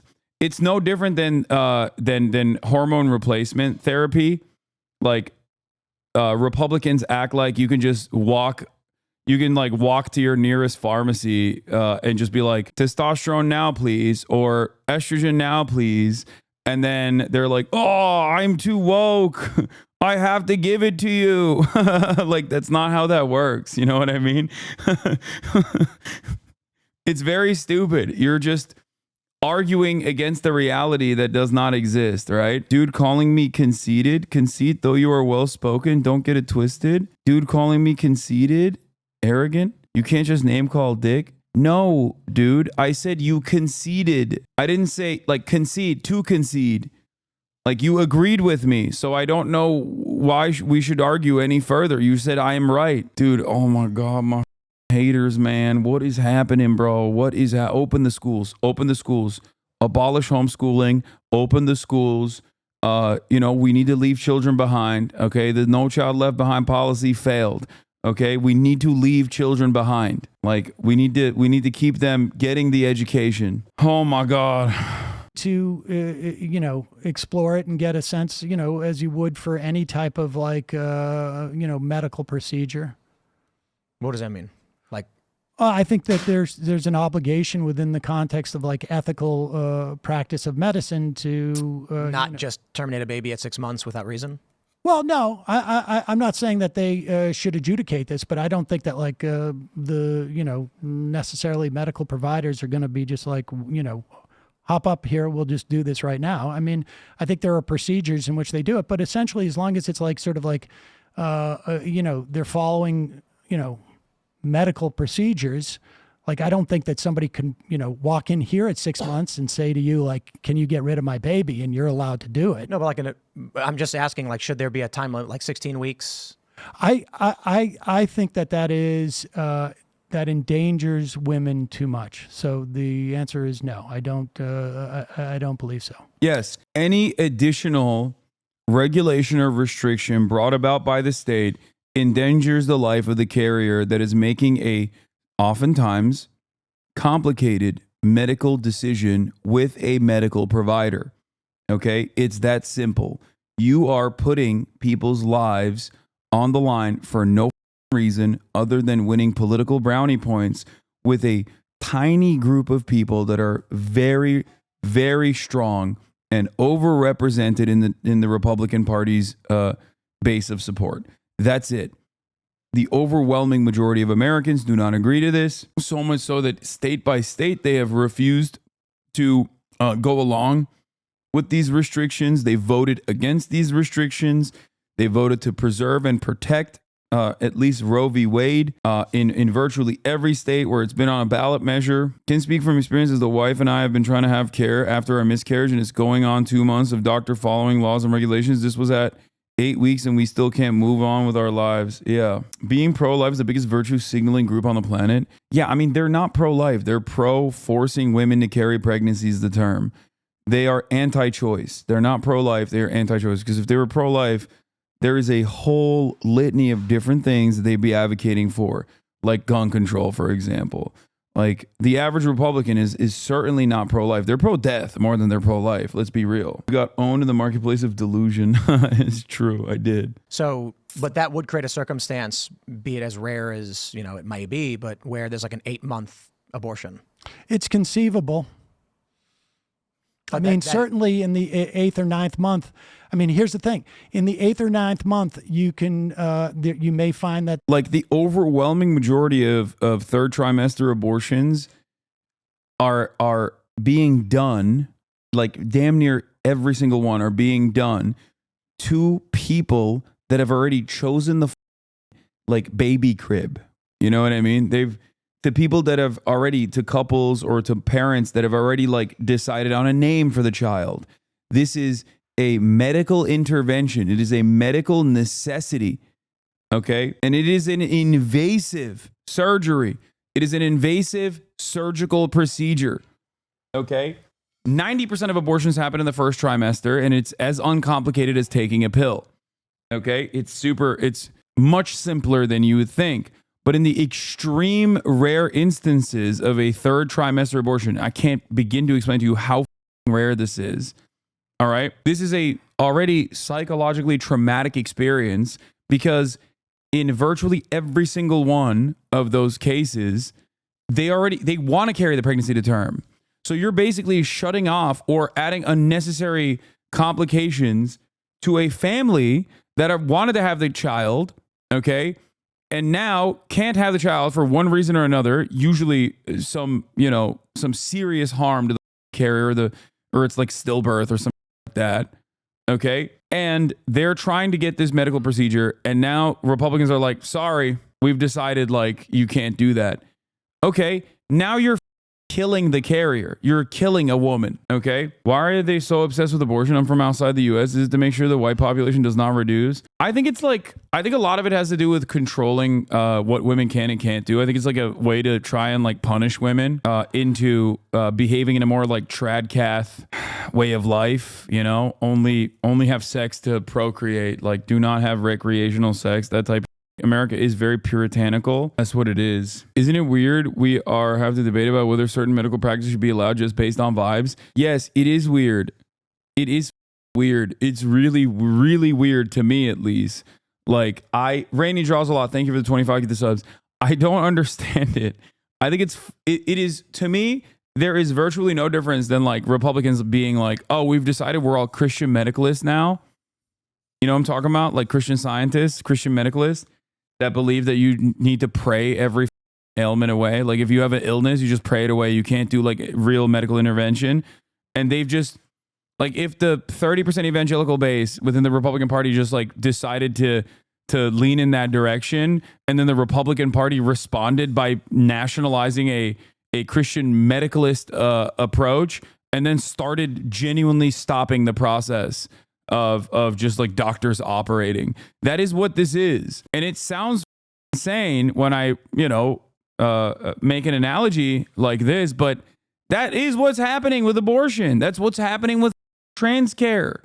Like, that's literally what is going on. It's all about enforcing a certain standard of life that 30% of the nation, many of which don't even hold themselves, but like 30% of the nation wants to enforce upon the rest of the country. And it's very, very insane. It's very conservative, it's very reactionary, it's very stupid, but it doesn't matter because, you know, the Democrats have to concede the Republicans, and the Republicans love conceding to the most primal, most barbaric nature of the most active base of support. We are held hostage by some of the craziest people in this country. Yeah, 0.02% of all abortions happen in the third trimester. That's 1 in 5,000. And in those final 13 weeks, it just becomes more and more rare because, like you said, at that point, the people want to carry the child to term. Yes. The child is going to not be viable. But we're not talking about that. We're talking about elective. Like, I'm specifically trying to ask about that. But here's the danger, though. Like, and this is what I'm talking about. Why you have women who have died in Texas, and there's probably a lot more that we're not aware of, is that imposing these restrictions is not like there's no like bulb that shows up when you say this child is. One thing about Kamala is I will never believe a male politician really gives a personally about abortion, but I do believe her. I mean, the most famous female politician that ran on this issue was Hillary Rodham Clinton, and her statements were also, far more conservative than the average person. Last time he spoke about this abortion, there was a group on Twitter that shared this information packet, and I thought it was really helpful too. Just FYI. Okay, I'm not going to 100% not viable, or that your life is 100% not threatened. Like, where's the threshold? Is it at 20%? If the woman's life is in jeopardy, it's 20%. And this is, a vague, a doctor doesn't have like some meter that they put on the woman and say, oh, okay, your life is at 20%. No, these are vague determinations. And when you impose these type of restrictions on, what invariably happens is women die, because in real life, not hypothetical world, in real life, the doctors are afraid of crossing a threshold where they could get imprisoned, or they could lose their license, or, conceivably the woman might too. And so I leave it up to a doctor and the patient. I don't know what constitutes even elective. Like, is it elective if there's a 20% chance I'm going to die? No. That's not elective. It's not elective. What about 5%? That's not elective. What about 1%? Wait, what? Okay, so Tim Pool wants unrestricted abortions because the likelihood that you will die while giving birth is higher than 5%. Not elective. Okay. If it's, what's the percentage? Does he not realize that, oh my God, Tim Pool is so devoid of that he does not understand this? Like, dog, how have you never thought about this? Oh my God. Oh my God. You just agreed with Sam that there is no, oh my God. Dog, he literally got someone pregnant before you. I impregnated half of this chat's mothers, okay? Calm down. We know that elective is usually used to describe 0.5%. I've decided I don't want the baby anymore. Because we know that, there's always a danger of a woman dying in childbirth. And it's above 0. In 2022, the maternal mortality rate in the United States was 22.3 deaths per 100,000 live births. It's not 5%. Okay, well, now you're saying it's 33 deaths per 100,000 births. Okay, it's less than 1%. Well, still above 0. There you go. 33 was from 2021. 1 in 20 women dying from childbirth would be crazy, but above 0% is still a risk. Tim is still saying if it's above 0%, it's not elective. By the way, that doesn't even matter, because the real point of contention here is not the risk of a carrier dying during childbirth, because as we've stated time and time again, the risk is bodily harm to the carrier in the third trimester. Someone getting an elective abortion in the third trimester is not getting it because they want to have it for fun. They wanted to see what it would feel like to carry a pregnancy to term and then abort the fetus. So where? Oh, come on. No, we're trying to be reasonable, right? We want to solve the problem. We don't want to just say, oh, what's the problem? Geez. There are conservatives who believe that if the baby is, well, for many, I don't even believe in IVF because even a fertilized, embryo is life. What's the problem? I understand I bet it feels good as for at least a second. No, I don't think it does. that there are Problem is religious the people distinction who don't between like what I do, but what's the problem? The death of a baby. Well, I would contend that we're talking about the death of a fetus. And So the issue is whether someone determines personhood or not is a legal constitutional question that needs to be answered. For instance, in Civil War, they didn't think black people were humans who had civil rights, and that's Oh my God, bro. See, this is like the vegan trope, like immediately. It's like, well, we don't consider black people to be people during the period of the Civil War. What if it's the same thing for the fetuses? clearly the psychotic way to view the world. But you holding the view that an unborn child is or is not an individual who holds a view, whether they are or not, is an unanswered question at the Supreme Court level that I believe sooner or later will be answered. And they may make a determination that No, it will not be. The moment that it's answered in the direction that Republicans want it to be answered, society collapses. What, we just like start offering Social Security to fetuses in the womb? Like what? What if they don't make it? I think the other part of this story, and it's especially shocking to have this conversation in the aftermath of Roe v. Wade going away, is how you prosecute it. If you criminalize abortions, then what do? You have to criminalize pregnancy.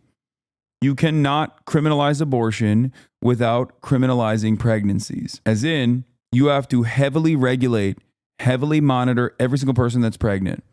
You have to, for example, in this process, a pregnant mother that drinks a sip of wine, because you don't know how much wine they've consumed, is technically, in the eyes of the law, are they putting the fetus at risk? Are they putting the life at risk? If they are mowing the front lawn, should they get arrested? Ironic, of course, because the process in which you arrest someone physically and then forcibly detain them is quite traumatic, and therefore you're putting the life at even more risk. What's next? You're going to chain them to force them to carry the pregnancy to term in jail, chained up? You would need a team of prosecutors to investigate every single miscarriage, which has happened, by the way, in this country. And the problem still remains. The fetus and its viability is left to the carrier. The fetus cannot live outside of the womb, especially up until the end of the second trimester, I believe, right? So what that means is that every single miscarriage, every single one has to be prosecuted like a death. Every single one. It's ridiculous. Small government, by the way. Small government conservatives, by the way. that the unborn are persons who are. What do you think? Man, that's tough. I tend to be traditionally pro-choice. I think that when you have Then the argument is null and void. Okay, it's quite simple, I think. Do you think there should be restrictions on abortion? 100%. What should those restrictions be? Time limit for sure, but I don't know. I'm not smart enough to give you a certain amount of time. But here's the problem: is that when you, in practice, that time limit ends up killing women. Well, you've got a dying baby or a dying woman, and we're trying to figure out how to save them both. Well, I mean, one is restrictions are if the baby can survive, why kill it? So you're saying viability. So yeah, viability is huge, and medical technology is rapidly expanding that. But there's still a lot of questions in how we handle it. So my position is that the government can't mandate one person provide their body to another person. However, if a person provides consent in the initial phase, now they have an obligation for a certain time period. So if you have sex and you get pregnant, you are obligated to carry that baby to term. Is that what you're saying? I think that I'd be in favor of abortion up to a certain point. Well, but I don't understand what the logic is there. Logic is compromise. Oh, so this is just a question of splitting the baby in half, literally. Not literally splitting the baby in half. It is, can the government tell someone you must provide your body and blood to another person? And you say they can So the up to a certain point. The questions of consent play a role in whether you allow someone and then have an obligation to them based on the requirement. So, for instance, like I 100% exception. Health of the mother. Okay. Why? That's still a life. Why? Health of the mother. That's still a life. If you believe that life begins at conception, and I can't tell if Tim believes that or not, but he's making an argument as though he does. So if it's at the point of viability, there's no, because the exception is so stupid because that's not a real thing. Okay. We already have untested kits. There's a massive backlog of untested kits in this country. But beyond that, the prosecutorial aspect would take so long, far longer than it takes to carry a pregnancy to term. So if you were to leave it to the legal system to determine if it happened already or not, it's far too late at that point. You've already forced someone to carry a pregnancy to term. And also, if you personally are a firm, committed believer that life begins at conception, then it doesn't matter. You cannot argue for a rape exception. You can't, because that's still a life. You're still killing someone. You're just saying like, oh, I guess some murders are valid. Is that what your argument is? And if you think some murders are valid, then why not make that exception to virtually every murder at any point, especially considering the viability of the pregnancy or the carrier's life? 100% So exception. let's take. Yeah. The woman can choose Okay. What establishes? when a person does not consent. Okay. Great. Sam is going to walk him through the long and convoluted legal process in which determining would be far longer, would take far longer than carrying a pregnancy to term. How is a criminal term, right? Yes, indeed. So you need to go through the court case. Perhaps. Well, I mean, perhaps. Well, Like, can I come in and say I was, and that's it? All I need to do is say I was. nope. Okay. So you need to have a They- court case. No, I didn't say that either. There would have to be some degree of Well, you adjudication. keep telling me what you're not saying, but why don't you just say what you're saying? How do you No, establish? you got to calm down. No, well, how do you establish what if is taking place or not?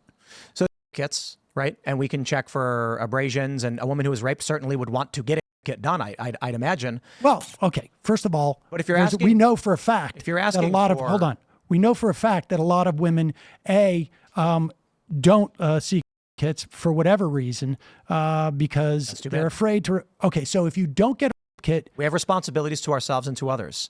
And sometimes those choices are very difficult to make. so If we're just the talking existence of a kit will establish that has happened. Why do we need court cases to establish that has I happened? didn't say we did. I said no.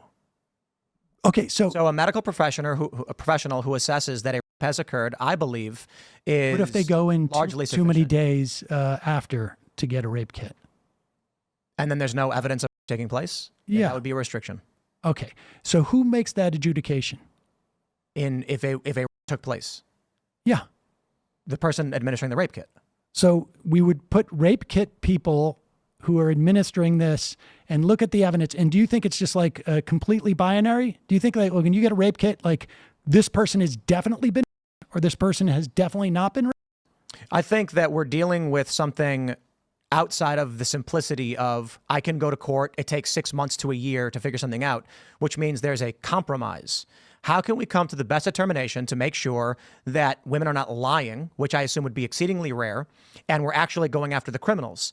I do not think it's fair to put the burden on someone to perform an abortion without actually taking the responsibility of yourself and saying, look, victims have responsibilities, and it's unfortunate that they're victims, but we're trying our best. So if you there's- don't go, so let's say for instance, like, I mean, I don't know if you've ever, and spent any time exploring the psychological and the sort of like social pressures on people to report.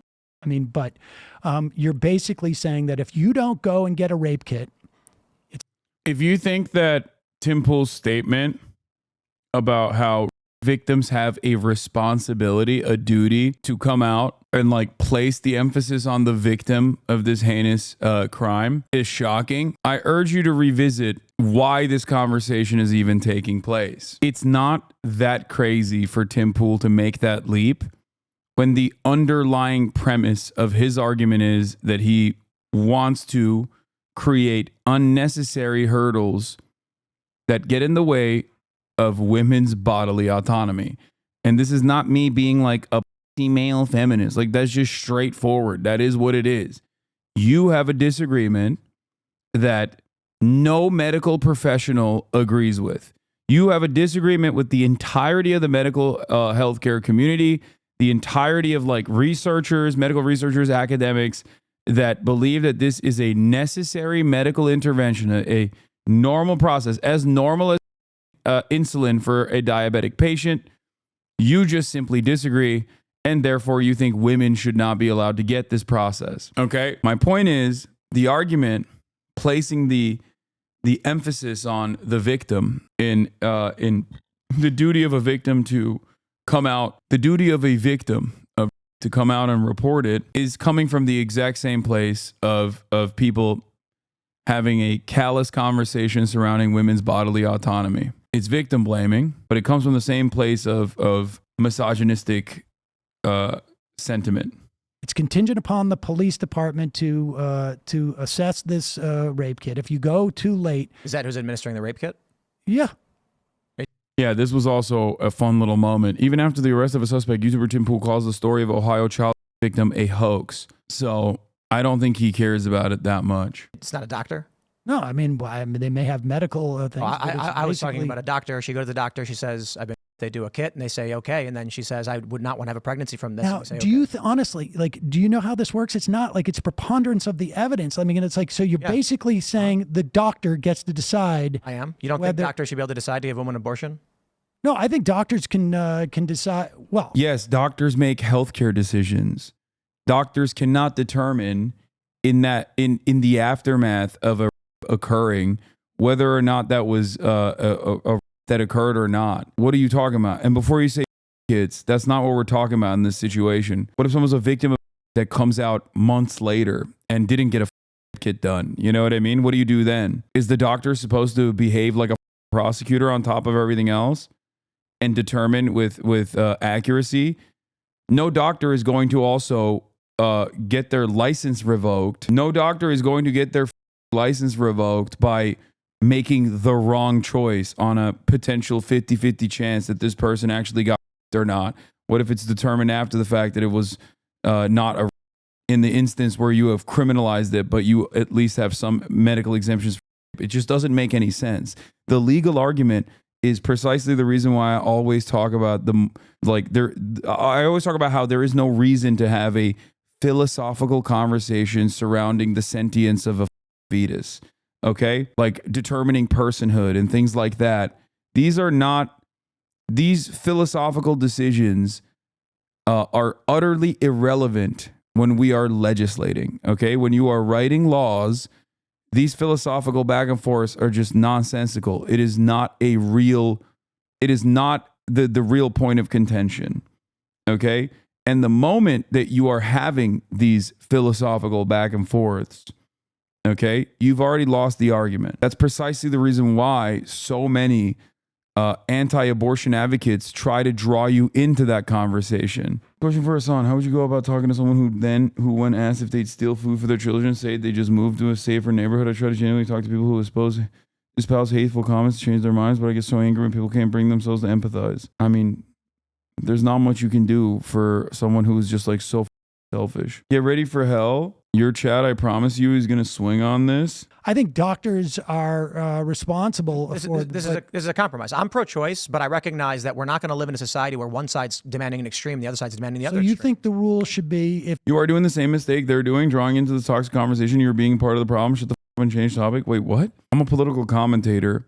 I'm telling 35,000 people the best tactics and what to avoid in the like common trappings that reactionaries apply in an effort to distract. This is a very productive discussion. This is a very productive discussion for many people who might not have encountered this conversation or have ever thought about it. Maybe they find themselves in the throes of an argument. So, are you if okay? you get a doctor makes rape kit. What if it's somebody? We're who's talking like- about edge cases. What I if mean, I it's don't know why you're 15? getting so much into the edge cases. Well, I mean, how often does this even happen? how often do people What? go in and get an abortion at 8.5 months because Many. they feel like it? That's my point. Yeah, very, very few. Right. So why are you bringing it up? Well, because the people who you would create restrictions are going to cause Exceedingly rare and not even an issue. So then, why would we have any restrictions whatsoever? Because what do you mean? So that babies at 8 months don't have their lives ended? Well, I mean, what if there are reasons for it? That's then requiring adjudication. But it's so exceedingly rare. You're arguing an edge case for a dramatic change. No, that's precisely why you don't legislate it, Tim. That's the whole point. That's the whole reason. Most states already have only medical exemption, and the ones that don't have it for this particular reason. You cannot get a 8-month abortion that requires zero medical intervention. Okay, that's not real. That is not a thing that happens. You have to go to a doctor. A doctor has to carry out this medical process. So legislating that away is idiotic because you have fantasized that women are carrying a pregnancy for 8 months only to feel pregnant and then end it, terminate that pregnancy at the end of the 9-month period for fun. That is insane. What are we doing? He was so close to getting the point. It's infuriating. Never assume that a right-wing commentator who gets paid to be a right-wing commentator is actually close to any point whatsoever. I do not, just so you know. If you're having a normal conversation with a friend of yours, you can make that assessment personally, right? Some are heads, and that's one thing. But most normal people, you can have a normal conversation with on this issue. But someone like Tim Pool, you're not going to have a normal conversation. The reason why Sam is having this conversation with Tim Pool is not to convince Tim Pool. It's to maybe change the minds of some people in Tim Pool's audience. Change in policy. But I'm not. I'm it's saying not a dramatic change in policy. There are, I think, like it's kind of wild that I'm like, women should be able to get abortions, but you're like, yes, but in these exceedingly rare circumstances, we should remove all restrictions because sometimes. Excuse me. I think there's 10 states at least. I know you can look this up where there are no restrictions. I agree. Yeah. So it's not. This is not some type of like radical change of policy. It exists. No, this is recent. I even disagree with that statement because, like, even in that process, it's just left up to the professionals to make this determination. That's it. There is no way that you can physically get an abortion with a non-invasive procedure in the 3rd trimester. Therefore, the reason why there are no restrictions whatsoever is because there are no restrictions whatsoever because specifically there can never be there can never be a situation where you're just like taking a pill. It doesn't work that way. Yeah, it would be like asking the doctor to remove your appendix for fun. Not only is it super rare, but it's like a self-selecting process due to the severity and the complications of this medical intervention. After the end of Roe v. Wade, these are the restrictions that these changes started happening across the board. I mean, I can understand that. Do you agree with those states removing restrictions? Like I say, yes, because I think that's not Roe v. Wade. That's the end of Roe v. Oh, I said at least go back to Roe v. Wade. Didn't Roe v. Wade have a provision on viability? It was an additional case that people don't bring up. That was in the 90s. Casey. Is that what it was? There was a question about viability and whether or not you can end the life. The court said in Casey it just changed the date in which, I should say the week in which states could then begin to impose restrictions on that right to get an abortion. Right. Yeah. No, I think these type of restrictions end up killing people. The overturning of Roe and Casey resulted in states removing restrictions. Correct. Are you saying that the doctor is the restricting factor and that prevents the scenario he has in his head about women getting abortions at 8 months for fun? Yes.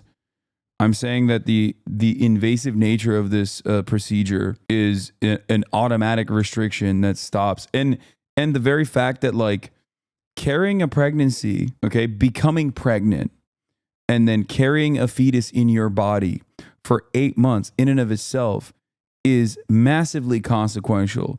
There are a litany of healthcare complications that occur in this process. So my point always is that there is no reason to ever legislate this stuff because who the would carry it for fun just to get an abortion in the 8 months in the way that the Republicans presented?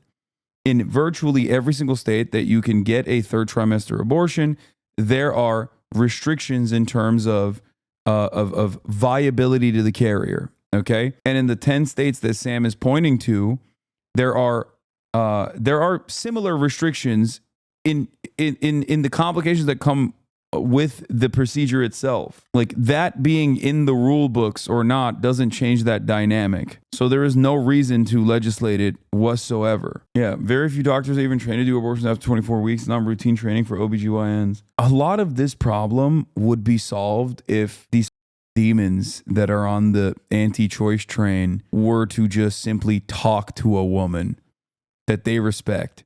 Find a woman that they see as a full human being and also respect, so they could like explain to them the process. This isn't to say that there aren't dumbass broads out there, okay, who are anti-choice themselves.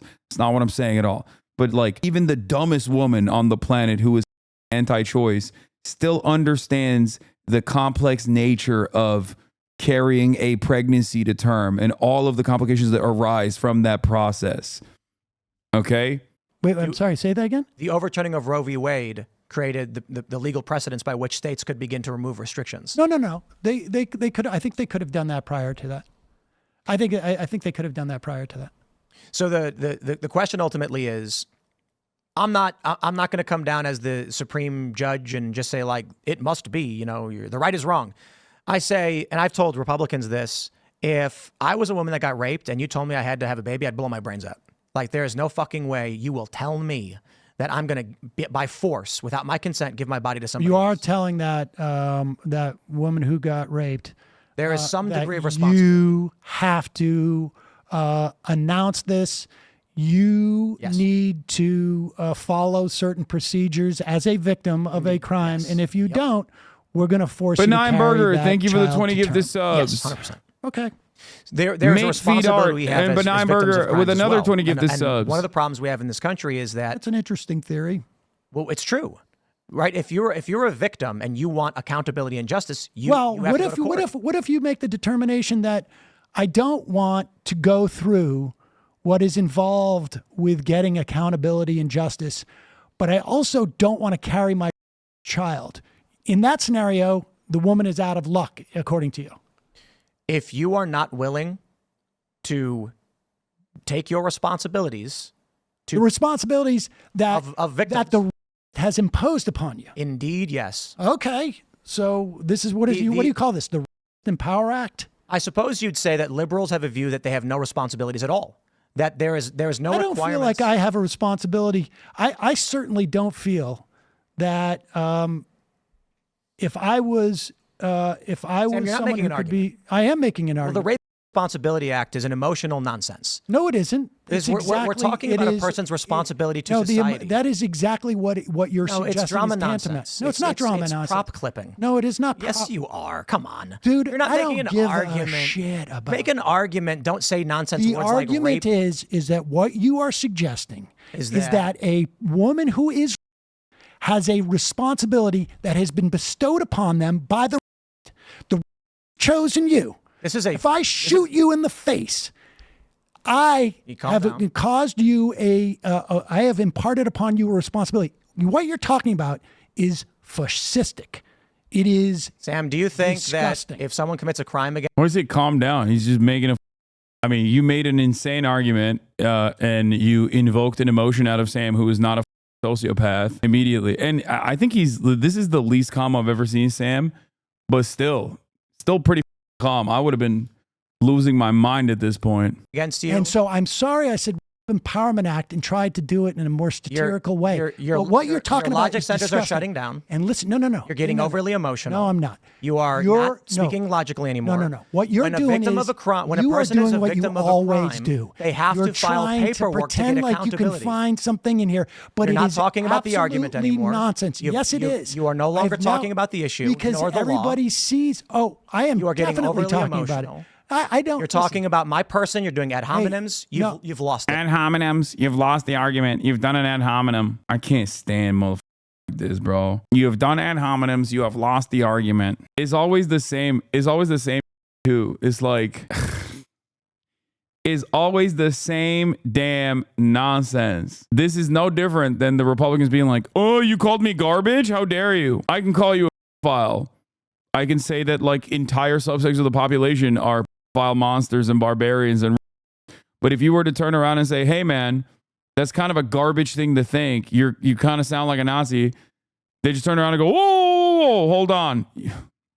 How dare you? No.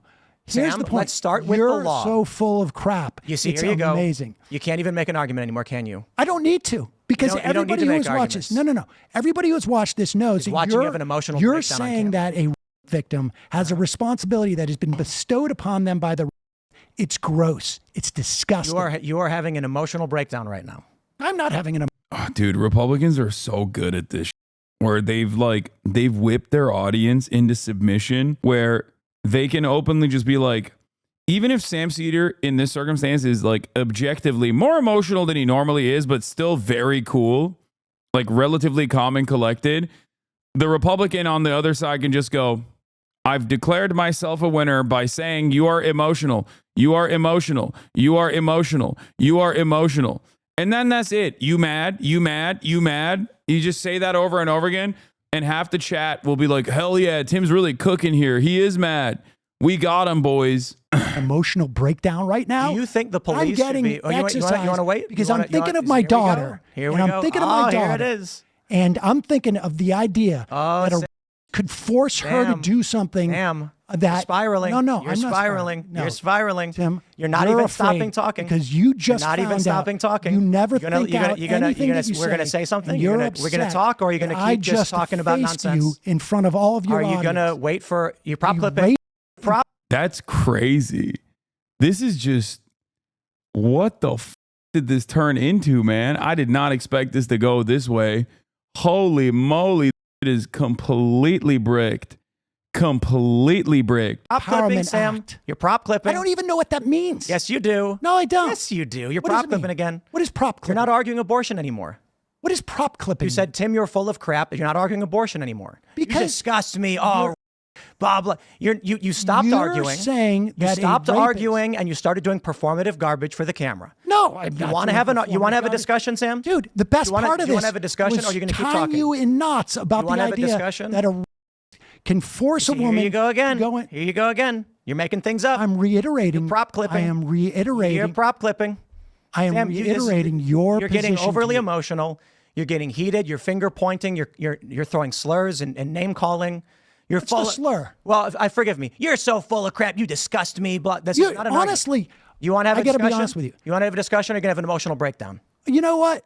I am going to continue with the so-called emotional breakdown because honestly, I think That's right, Sam. No, I honestly. Let's solve our problems by Sam I just honestly- freaking out and having emotional breakdowns on camera. I honestly think that like Come what on, you Sam. do is so damn. The reason why he's doing this, the reason why Tim's doing this is because he recognizes that he lost the argument. So he's just trying to like prime his audience into thinking that he actually has like some kind of victory here. When you lose the argument in its entirety, all you can do, when you lose the argument in its entirety, all you can do is basically just say, oh, well, I got the other side to be emotional, therefore I won. Damaging. Oh no! And this Here he goes. whole notion that you, Broke. would allow It took 2 hours for and 40 race- minutes for you to break. Yeah, You this broke. whole Sam, Why are you You keeping broke. me from talking? because you haven't If let you me talk think one I'm- time. Okay, go ahead. Okay. Victims of crimes who want accountability have responsibilities. What if they don't want accountability? What if they don't want to put themselves on the stand and have to point And they out don't get that accountability. guy? Okay, but they have to carry the baby, right? According to you, If they don't want accountability, then this is then they have to carry the baby. This is reality. Say it. A woman. Say it. If they I will don't say it as want plainly accountability, as I can say they it have to 100%. carry that baby. If a woman does not want accountability for her, she will carry that baby. She has to. She has to. Yeah. Okay, good. Yeah. Up to 15 weeks. That's the prop clip I want right up there. to 15 weeks.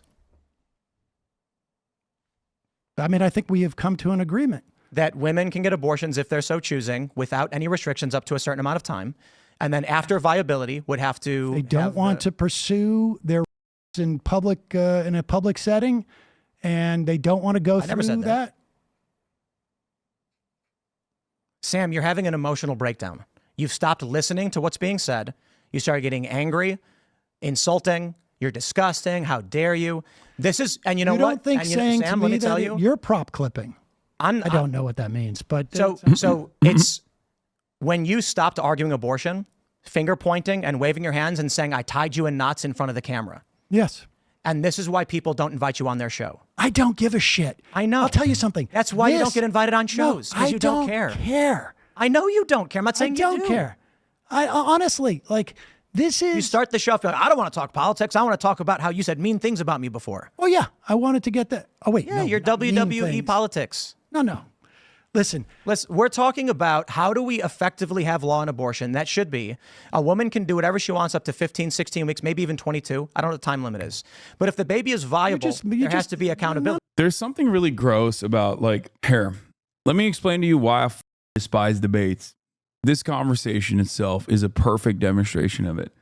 The party that has absolutely nothing to lose will always be able to ridicule the party that at least has an emotional attachment to the subject matter. You can never expect, for example, a white supremacist to debate a black person, because the black person's humanity is what is the subject matter. It is very obvious to me that while both are men in this process, Sam Seder clearly cares about the issue a lot more, places an understandable emotional attachment to the subject matter of women's bodily autonomy.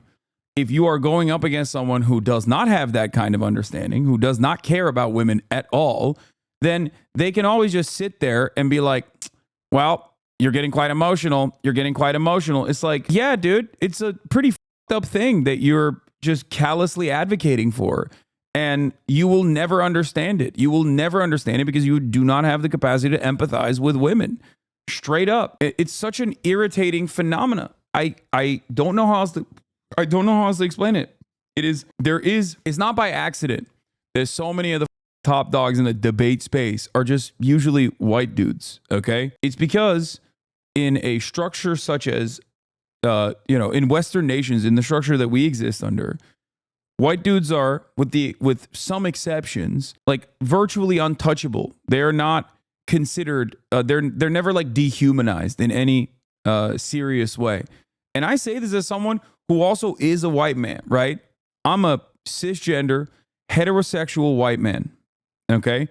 And even then, there is at least one avenue where people can actively just rob me of my humanity in every conversation. My name is Hasan, and I'm a Muslim, right? I'm white, but it still doesn't matter. That immediately goes away. All of the optical power, the privilege that I have, can so easily be cast aside. There's perhaps no better demonstration of this than the, Twitch streamer or terrorist that's been going on nonstop. There's no better demonstration of this than like all of the haha jokes and the active silencing campaign that these supposedly anti-cancel culture warriors have been engaging in for the past month or so. It's just, there's not really anything you could do in that situation. Like, people can just like immediately rob you of your humanity. And I'm telling you this, this is an overwhelmingly white male audience, okay? Even though many of you are gay as, and I'm telling you this so that you can understand that this is a dynamic. If you care about people, even if you are a white man yourself, cisgender, heterosexual white man yourself, even if you are emotionally invested in uplifting marginalized communities, a person that does not care about the humanity of said communities will be able to always sit there and calmly, not dissect your arguments, mind you, but calmly piss you the off. Okay. So these 1 to 3K streamers feel the same. What do you mean? Self-help equals stealing? Who are you talking to? In these sorts of conversations, you are what? You defined who you are in this setting, in the environment of a debate stage, like becoming emotional or becoming passionate at all when you are defending the subject matter will be received by at least one side of the argument that has nothing to lose in this process as weakness. Okay. And it's a deeply frustrating equation, which is why I'm just explaining like the asymmetry of debate. You can always be portrayed as irrational because you got emotional in this process. And it's like, it's the most normal thing to feel. Anger is the most normal thing to feel in this process. Okay. None of what you're saying is meaningful at all. That there should be a time restriction on 15, 22, you're just throwing around numbers. Because there's a debate on how long that duration should be. But my position is that pre-viability. I don't know. Some say 22, some say 26. And my addressing you is that the Getting restrictions that angry you're pushing, and you're disgusting and emotional breakdown. yeah, my emotional breakdown to you is that when you put these restrictions on women, they in practice are impossible to actually execute. And you have shown that by saying that if a woman refuses to go in front of a court, I never said that. This is what I said, Sam. For the if love it of all that doesn't is take holy. accountability, what does accountability mean? A kit. Okay, so if a kid, You're saying I was with no proof and no evidence, and therefore I they've should got have to to go terminate in. a 6-month They've baby. got to go in within 24 to 36 hours and say to a doctor, "I was." And if they don't do that, then they're forced to carry the rapist baby. Depending on what you want to happen in society, there are things you have to do. Sometimes you may not want to have to do them, but this idea you have that what you're proposing is that the state should be able to enforce crimes against people without evidence. What? You want accountability, but you do not want to I go don't through want accountability. No, he just doesn't. He doesn't believe your rape exemption holds water due to the complicated nature of the legal process in which you determine to be. You determine whether a rape occurred or not. You are also placing the burden on the victim, who may, due to a litany of different pressures, including but not limited to societal pressure, might not be comfortable coming out and getting a rape kit. But once again, this is compounding on top of like it's the exact same principle. It's just like misogyny compounding on top of one another. It's like the conversation starting point is like I do not recognize the humanity of the carrier as anything but a vessel to deliver a child, and therefore I am going to have a conversation about what they can and can't do to their own bodies. And of course, if that's your worldview, then yeah, you are going to feel comfortable saying stuff like, yeah, a victim of, no matter what age, by the way, should have the responsibility to go and get a kid. Now, there's another world here where this does not need to happen. And that world is where there is no exemption, because there is no exemption. Like, he placed this exemption in the conversation. Tim Pool did. That's Tim Pool's argument. And now he's making it seem like Sam is on board with this exemption.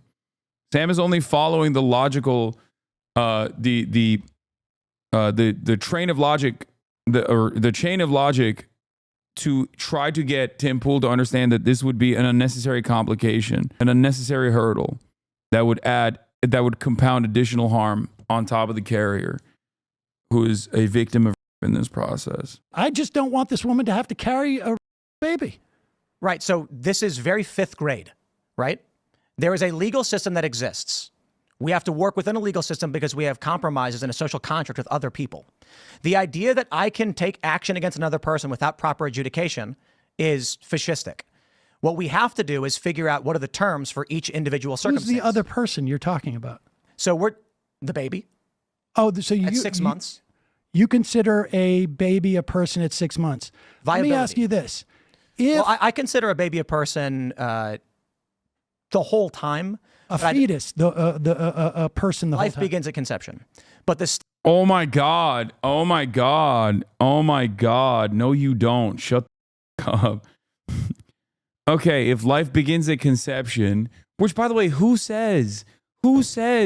Bro, you can't say, sorry, my argument, God, okay? You can't. Like, that's insane.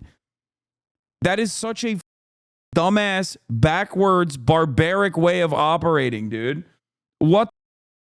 Sorry, my source, Le Bible. Like, what the is going on here? Even Ben knows not to make that argument, dude. What?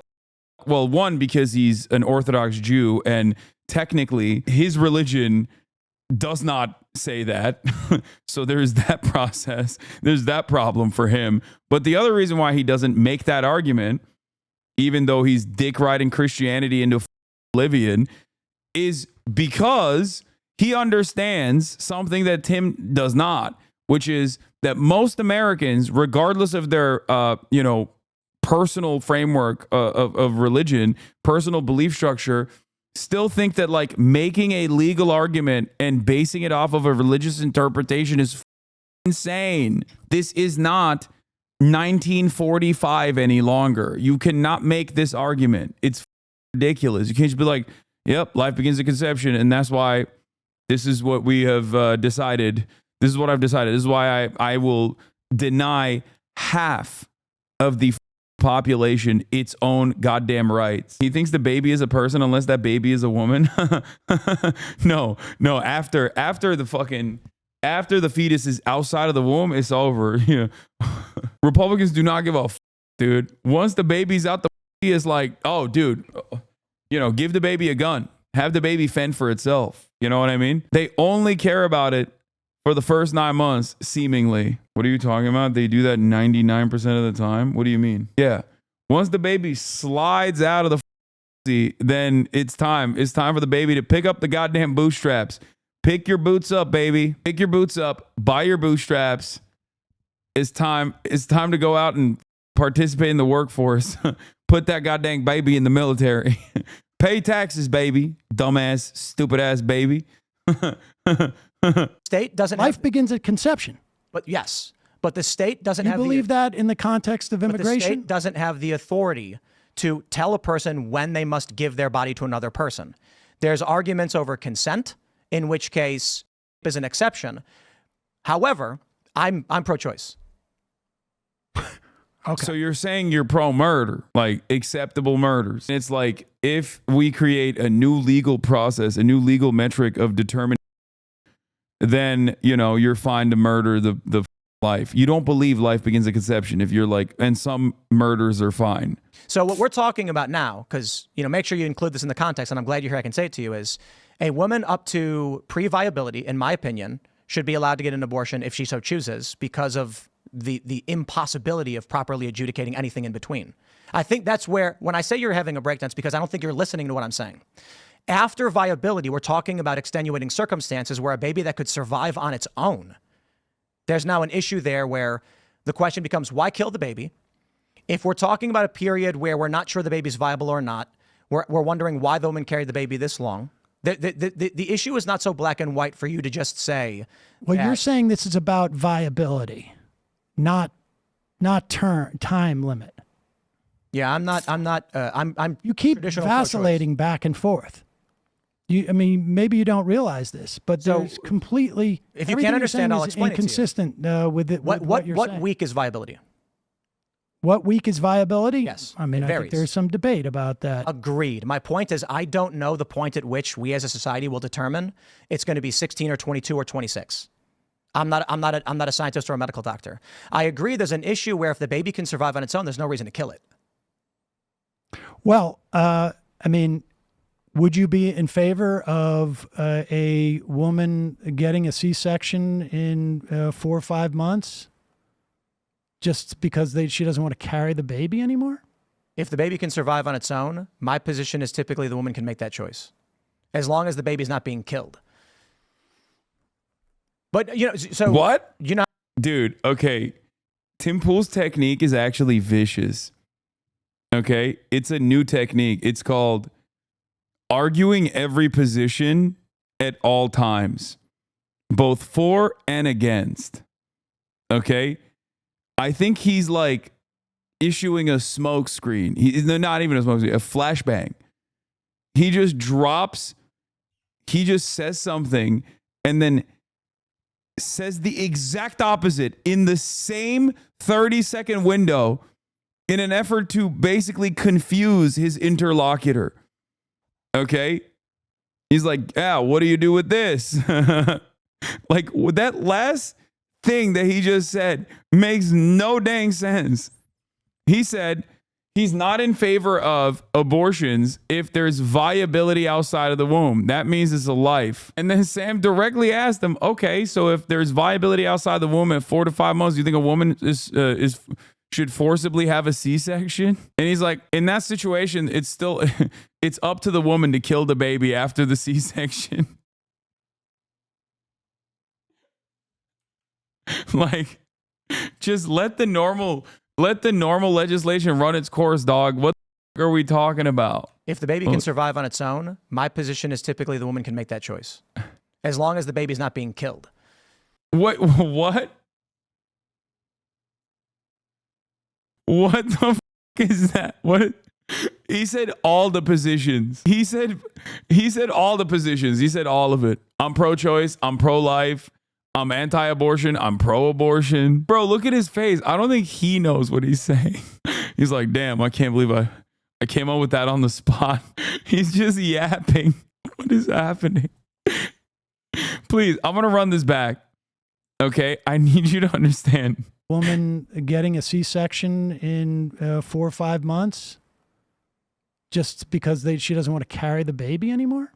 If the baby can survive on its own, my position is typically the woman can make that choice, as long as the baby's not being killed.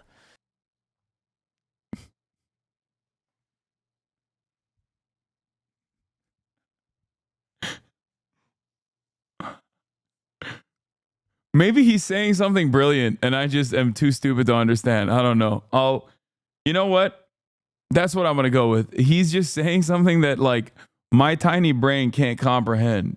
But, so you know how they perform abortions after that point?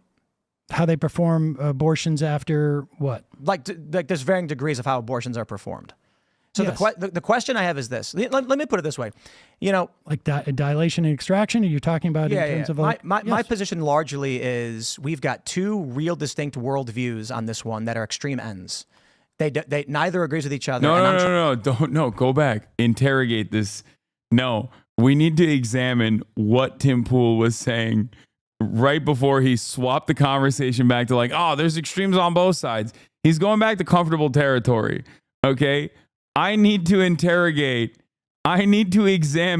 Tim Pool's beanie. What does it mean? What the was that? He said he's in favor. He said that a woman should be able to get a C-section and like forcibly extract the fetus as long as there's a viability outside the womb.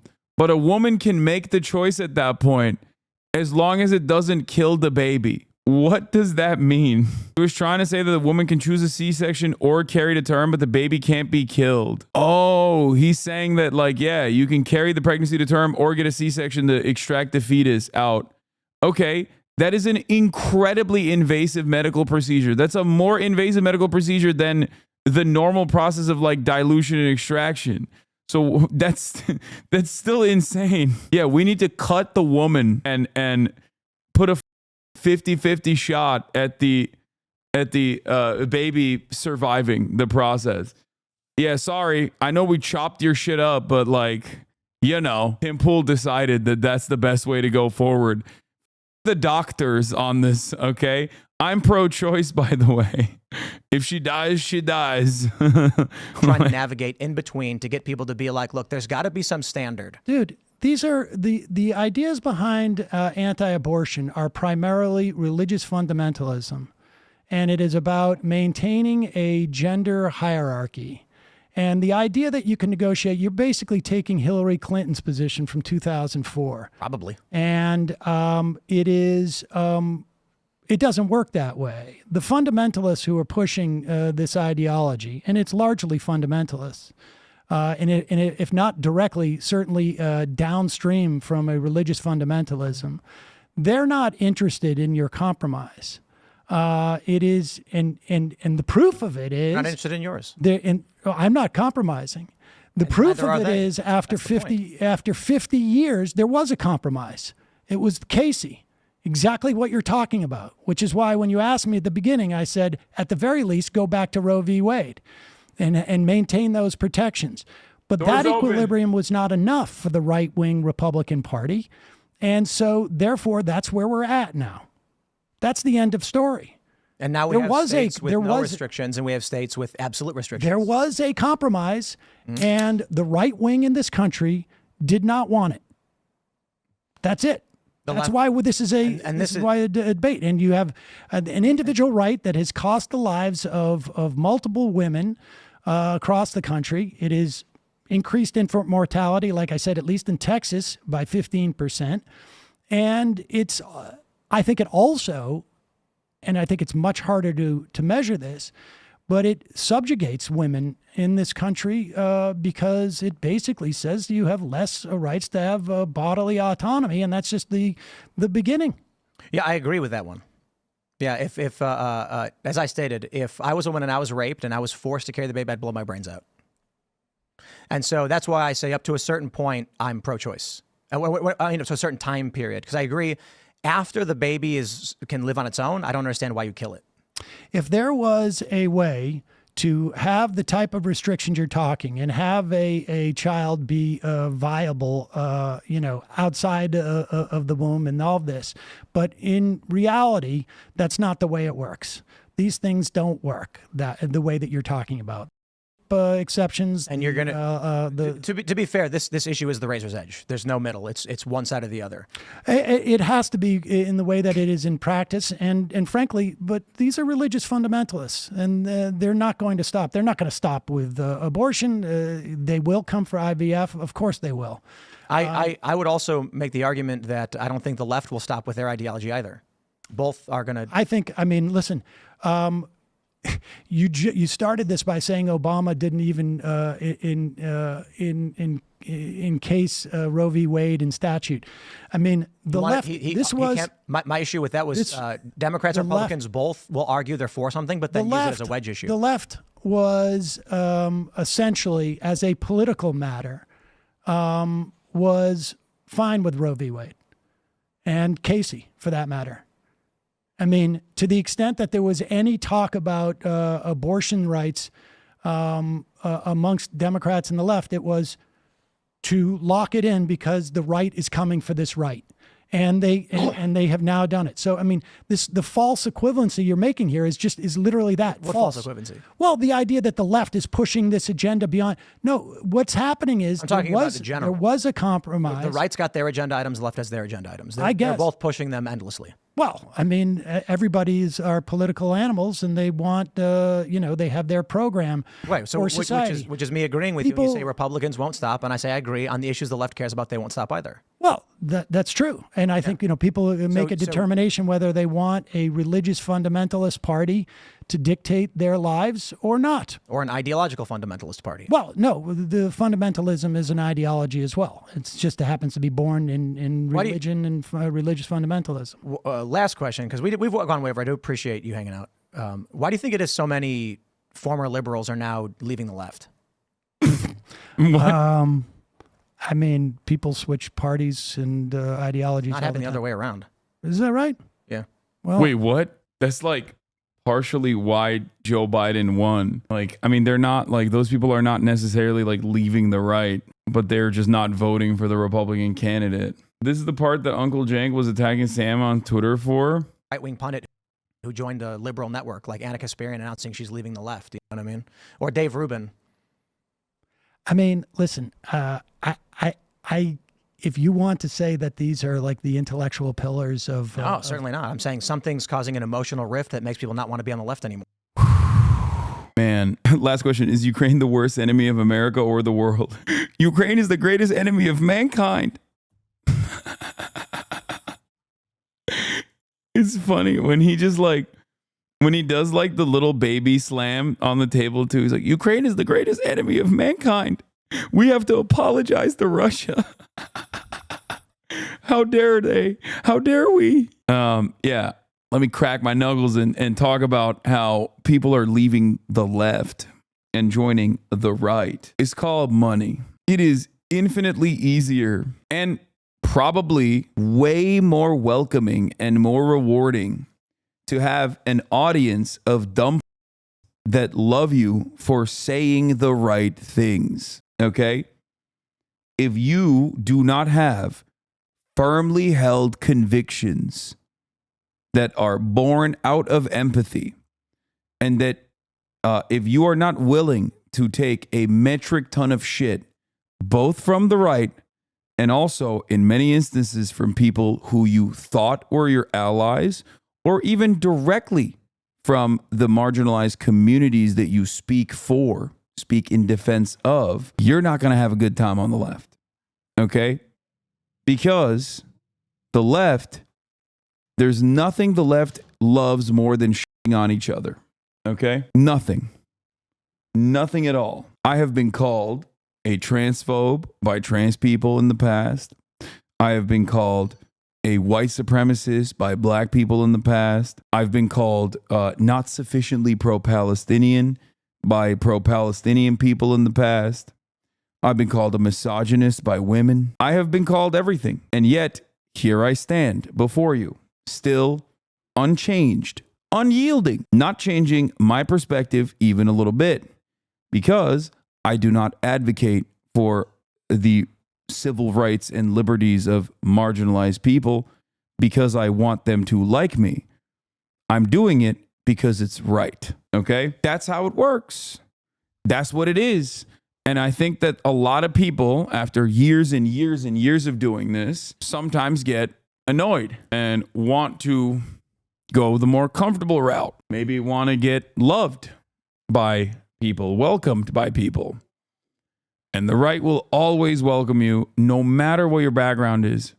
You can be a Haitian dude, and as long as you are a white supremacist, they'll say you eat cats and dogs, but they'll still welcome you with open arms while you are engaging in the process of doing white supremacist talking points. And most recently, a terrorist and an anti-Semite. Yeah, that too. Do you think the right would actually welcome Muslim participants? They absolutely would not. Andrew Tate and Sneeko are two recent revert additions to the right. They are both Muslim. And yes, they are not just right-wing, they are far-right. Okay? The right likes a good token, so yes, if you're famous enough, they will accept you. What you described is my issue with the Muslim imams, etc., that endorsed Trump the other day, and then the message that the old Giuliani dude says that terribly inhumane shit about Palestinians and Arabs alike is clear proof they don't give a I can't speak on the personal ambitions and motivations of like the imams that were hyping up Donald Trump. I would never do such a thing. I think it's gross. Why did I look it up and it says that Andrew Tate faked his conversion to Islam for business in Dubai? That's so funny. I didn't even know that that was the case. Does Chow honestly think the right wouldn't accept you with open arms if you joined the grift? I think it would take some time. But I mean, look at it this way, dude. Here, I'll give you an example that is like kind of drama, but like it'll help you understand this. Every single person that now is riding with Ethan Klein, every single one of them, from Keemstar to all of these like actual neo-Nazi shitheads, and also even Destiny himself, used to make fun of him all the time. They've called him heinous shit. They've ruined his life. They've made up insane conspiracies about him, right? And now they're all riding for him. Why? Because he has set his crosshairs on an enemy that they despise even more than Ethan. For the switch to like being right wing in one, not even across the board, because I'm not saying that Ethan's like right wing across the board at all, but even a switch in one point is enough for people to be like, dude, you're so based. You're so based. That's it. That's all it takes. That's what I'm saying. It's just like all it takes is for someone to, even on one issue alone, attack one of their perceived enemies. Okay? Claiming imams supported Trump as such a libtag is literally two anti-Houthi, anti-Iran local preachers. What? No, I didn't say that like I didn't say that like imams were across the board promoting Donald Trump. That chatter asked me about the imams that did, and I'm saying I don't know what their personal motivations are, but I would never do such a thing. I think it's like stupid to do that. Seen the video where they call Ethan basically a useful idiot and how D's crew don't care about anti-Semitism or are only saying it they do to attack you? I haven't seen that video, but it's not shocking to me that it exists. Yeah, these are people who despise Ethan for the longest time. Now they seemingly love him, and they'll continue to show support as long as he continues to attack me. But the moment he turns back to, someone who's being transphobic and starts calling them out, they're gonna relapse and be like, you. Has your live always had this intended for specific audiences? Pop-up warning? Yeah, that's a new thing. They're doing like content warnings if you're talking about politics, which I am. So I think it's valid. They were talking about your Ukraine takes. Did you see the show today? How could I have seen the show today, brother or sister? I'm live. And even if I wasn't, I wouldn't be watching. But I suspect that he'll slowly walk from Ukraine inevitably back to me buying a house eventually. We've moved back to like 2022 era smears. And eventually he'll get to 2021 and he'll be like, remember when he bought a car? Fucking fake socialist. And then all the way back to 2019 and be like, remember when he said America deserved 9/11? That shit up. They brought a Ukrainian woman and a bunch of clips from 4 years ago out of context. Very bad faith. Yeah, I did. I bought a car too. Well, I leased it. Do you have a comment for us to why your community is saying they will vote for Trump? I mean, come on, dude. That's all I gotta say, baby. Ain't nothing else. You know what I'm saying? It is pretty funny that you guys are we're watching this, but like low key, some dumb is gonna clip this, and then I'm gonna see this on like every subreddit being like, Hasan is urging people to go out and vote for Donald Trump. You know what I mean? We can't even have fun anymore. You know. Anyway, I got here because we were looking at right-wing grift. Listen, let's finish this. If you want to say that these are like the intellectual pillars of... No, certainly not. I'm saying something's causing an emotional rift that makes people not want to be on the left anymore. Well, I would suggest it's probably cash. I mean, You think like Anna you said, Kasparian wanted money? she said as much as far as I know in the past on TYT. She said she would make more money by being not leftist? I don't know if she said that. But I know that... Wait, that's objectively a correct position.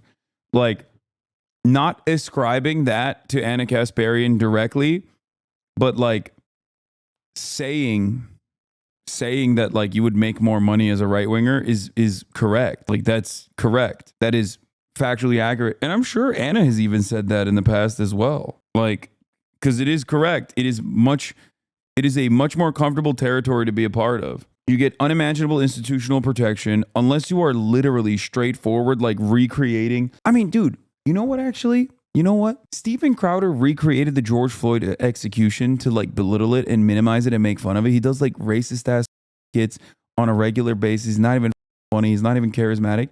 And Daily Wire still wanted to give him a $50 million contract. Like there's virtually nothing you can do. I guess the one thing you can't do is just like be anti-Israel. That's like pretty much it. You can be anti-Semitic, but you can't be anti-Israel for the right. Because like, it's not like Candace Owens wasn't anti-Semitic when she got a job at the Daily Wire. She literally got a job at the Daily Wire. She was like saying Hitler wanted to make Germany great. You know, it's not like Ben Shapiro didn't know that when they hired her. They just didn't care. The thing that you can't do is just like be anti-Israel. I think that's it. Or just like openly be a Nazi. I think those are the two things that like get you actual penalties on the right. But beyond that, like you can make inferences, you can literally act, you can say 99% of the Nazi Anna is anti-Israel though. Yeah, that's true. Anna is anti-Israel. On her... The only reason, for the record, the only reason why like the right doesn't like open overt Nazi rhetoric is because it the bag for them. Like they would not give a shit about Nazi rhetoric if Americans weren't primed, if Americans weren't like openly primed into, thankfully, hating Nazis.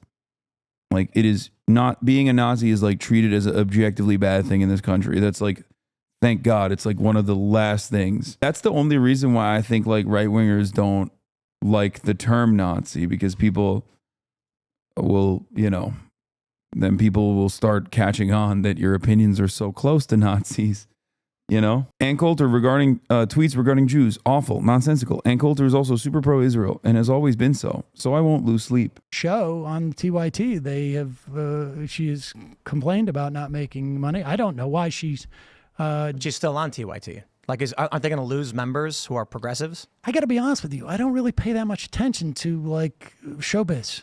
Like, where's a big right-wing pundit who joined a liberal network, like Anna Kasparian announcing she's leaving?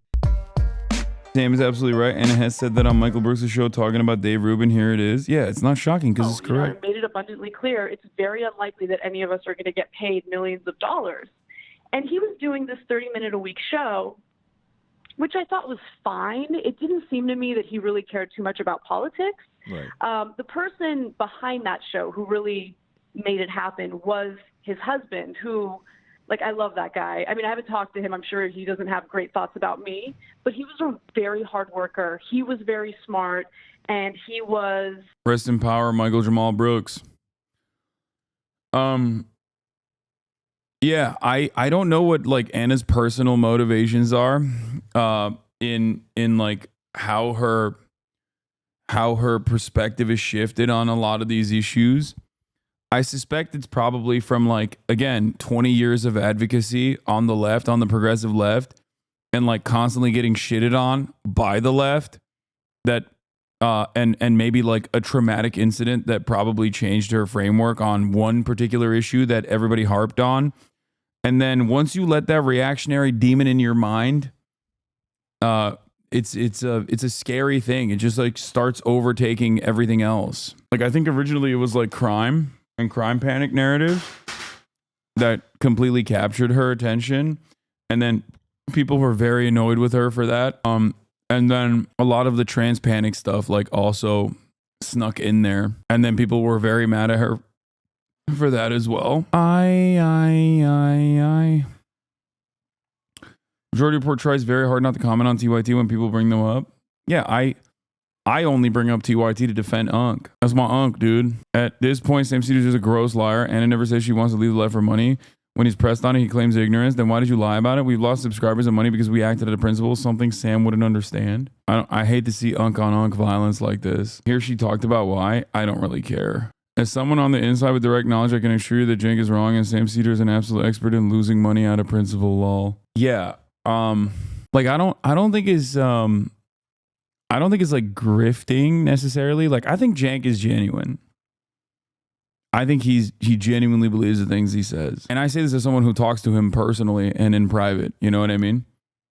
Do with that information what you will. Like I disagree with him certainly, but he is very similar to myself. He's like stubborn to a fault, which I think can be annoying at times when if you don't have the right mindset in your analysis on certain issues. All I'm saying is Cenk's Giving is going to go hard this year, dude.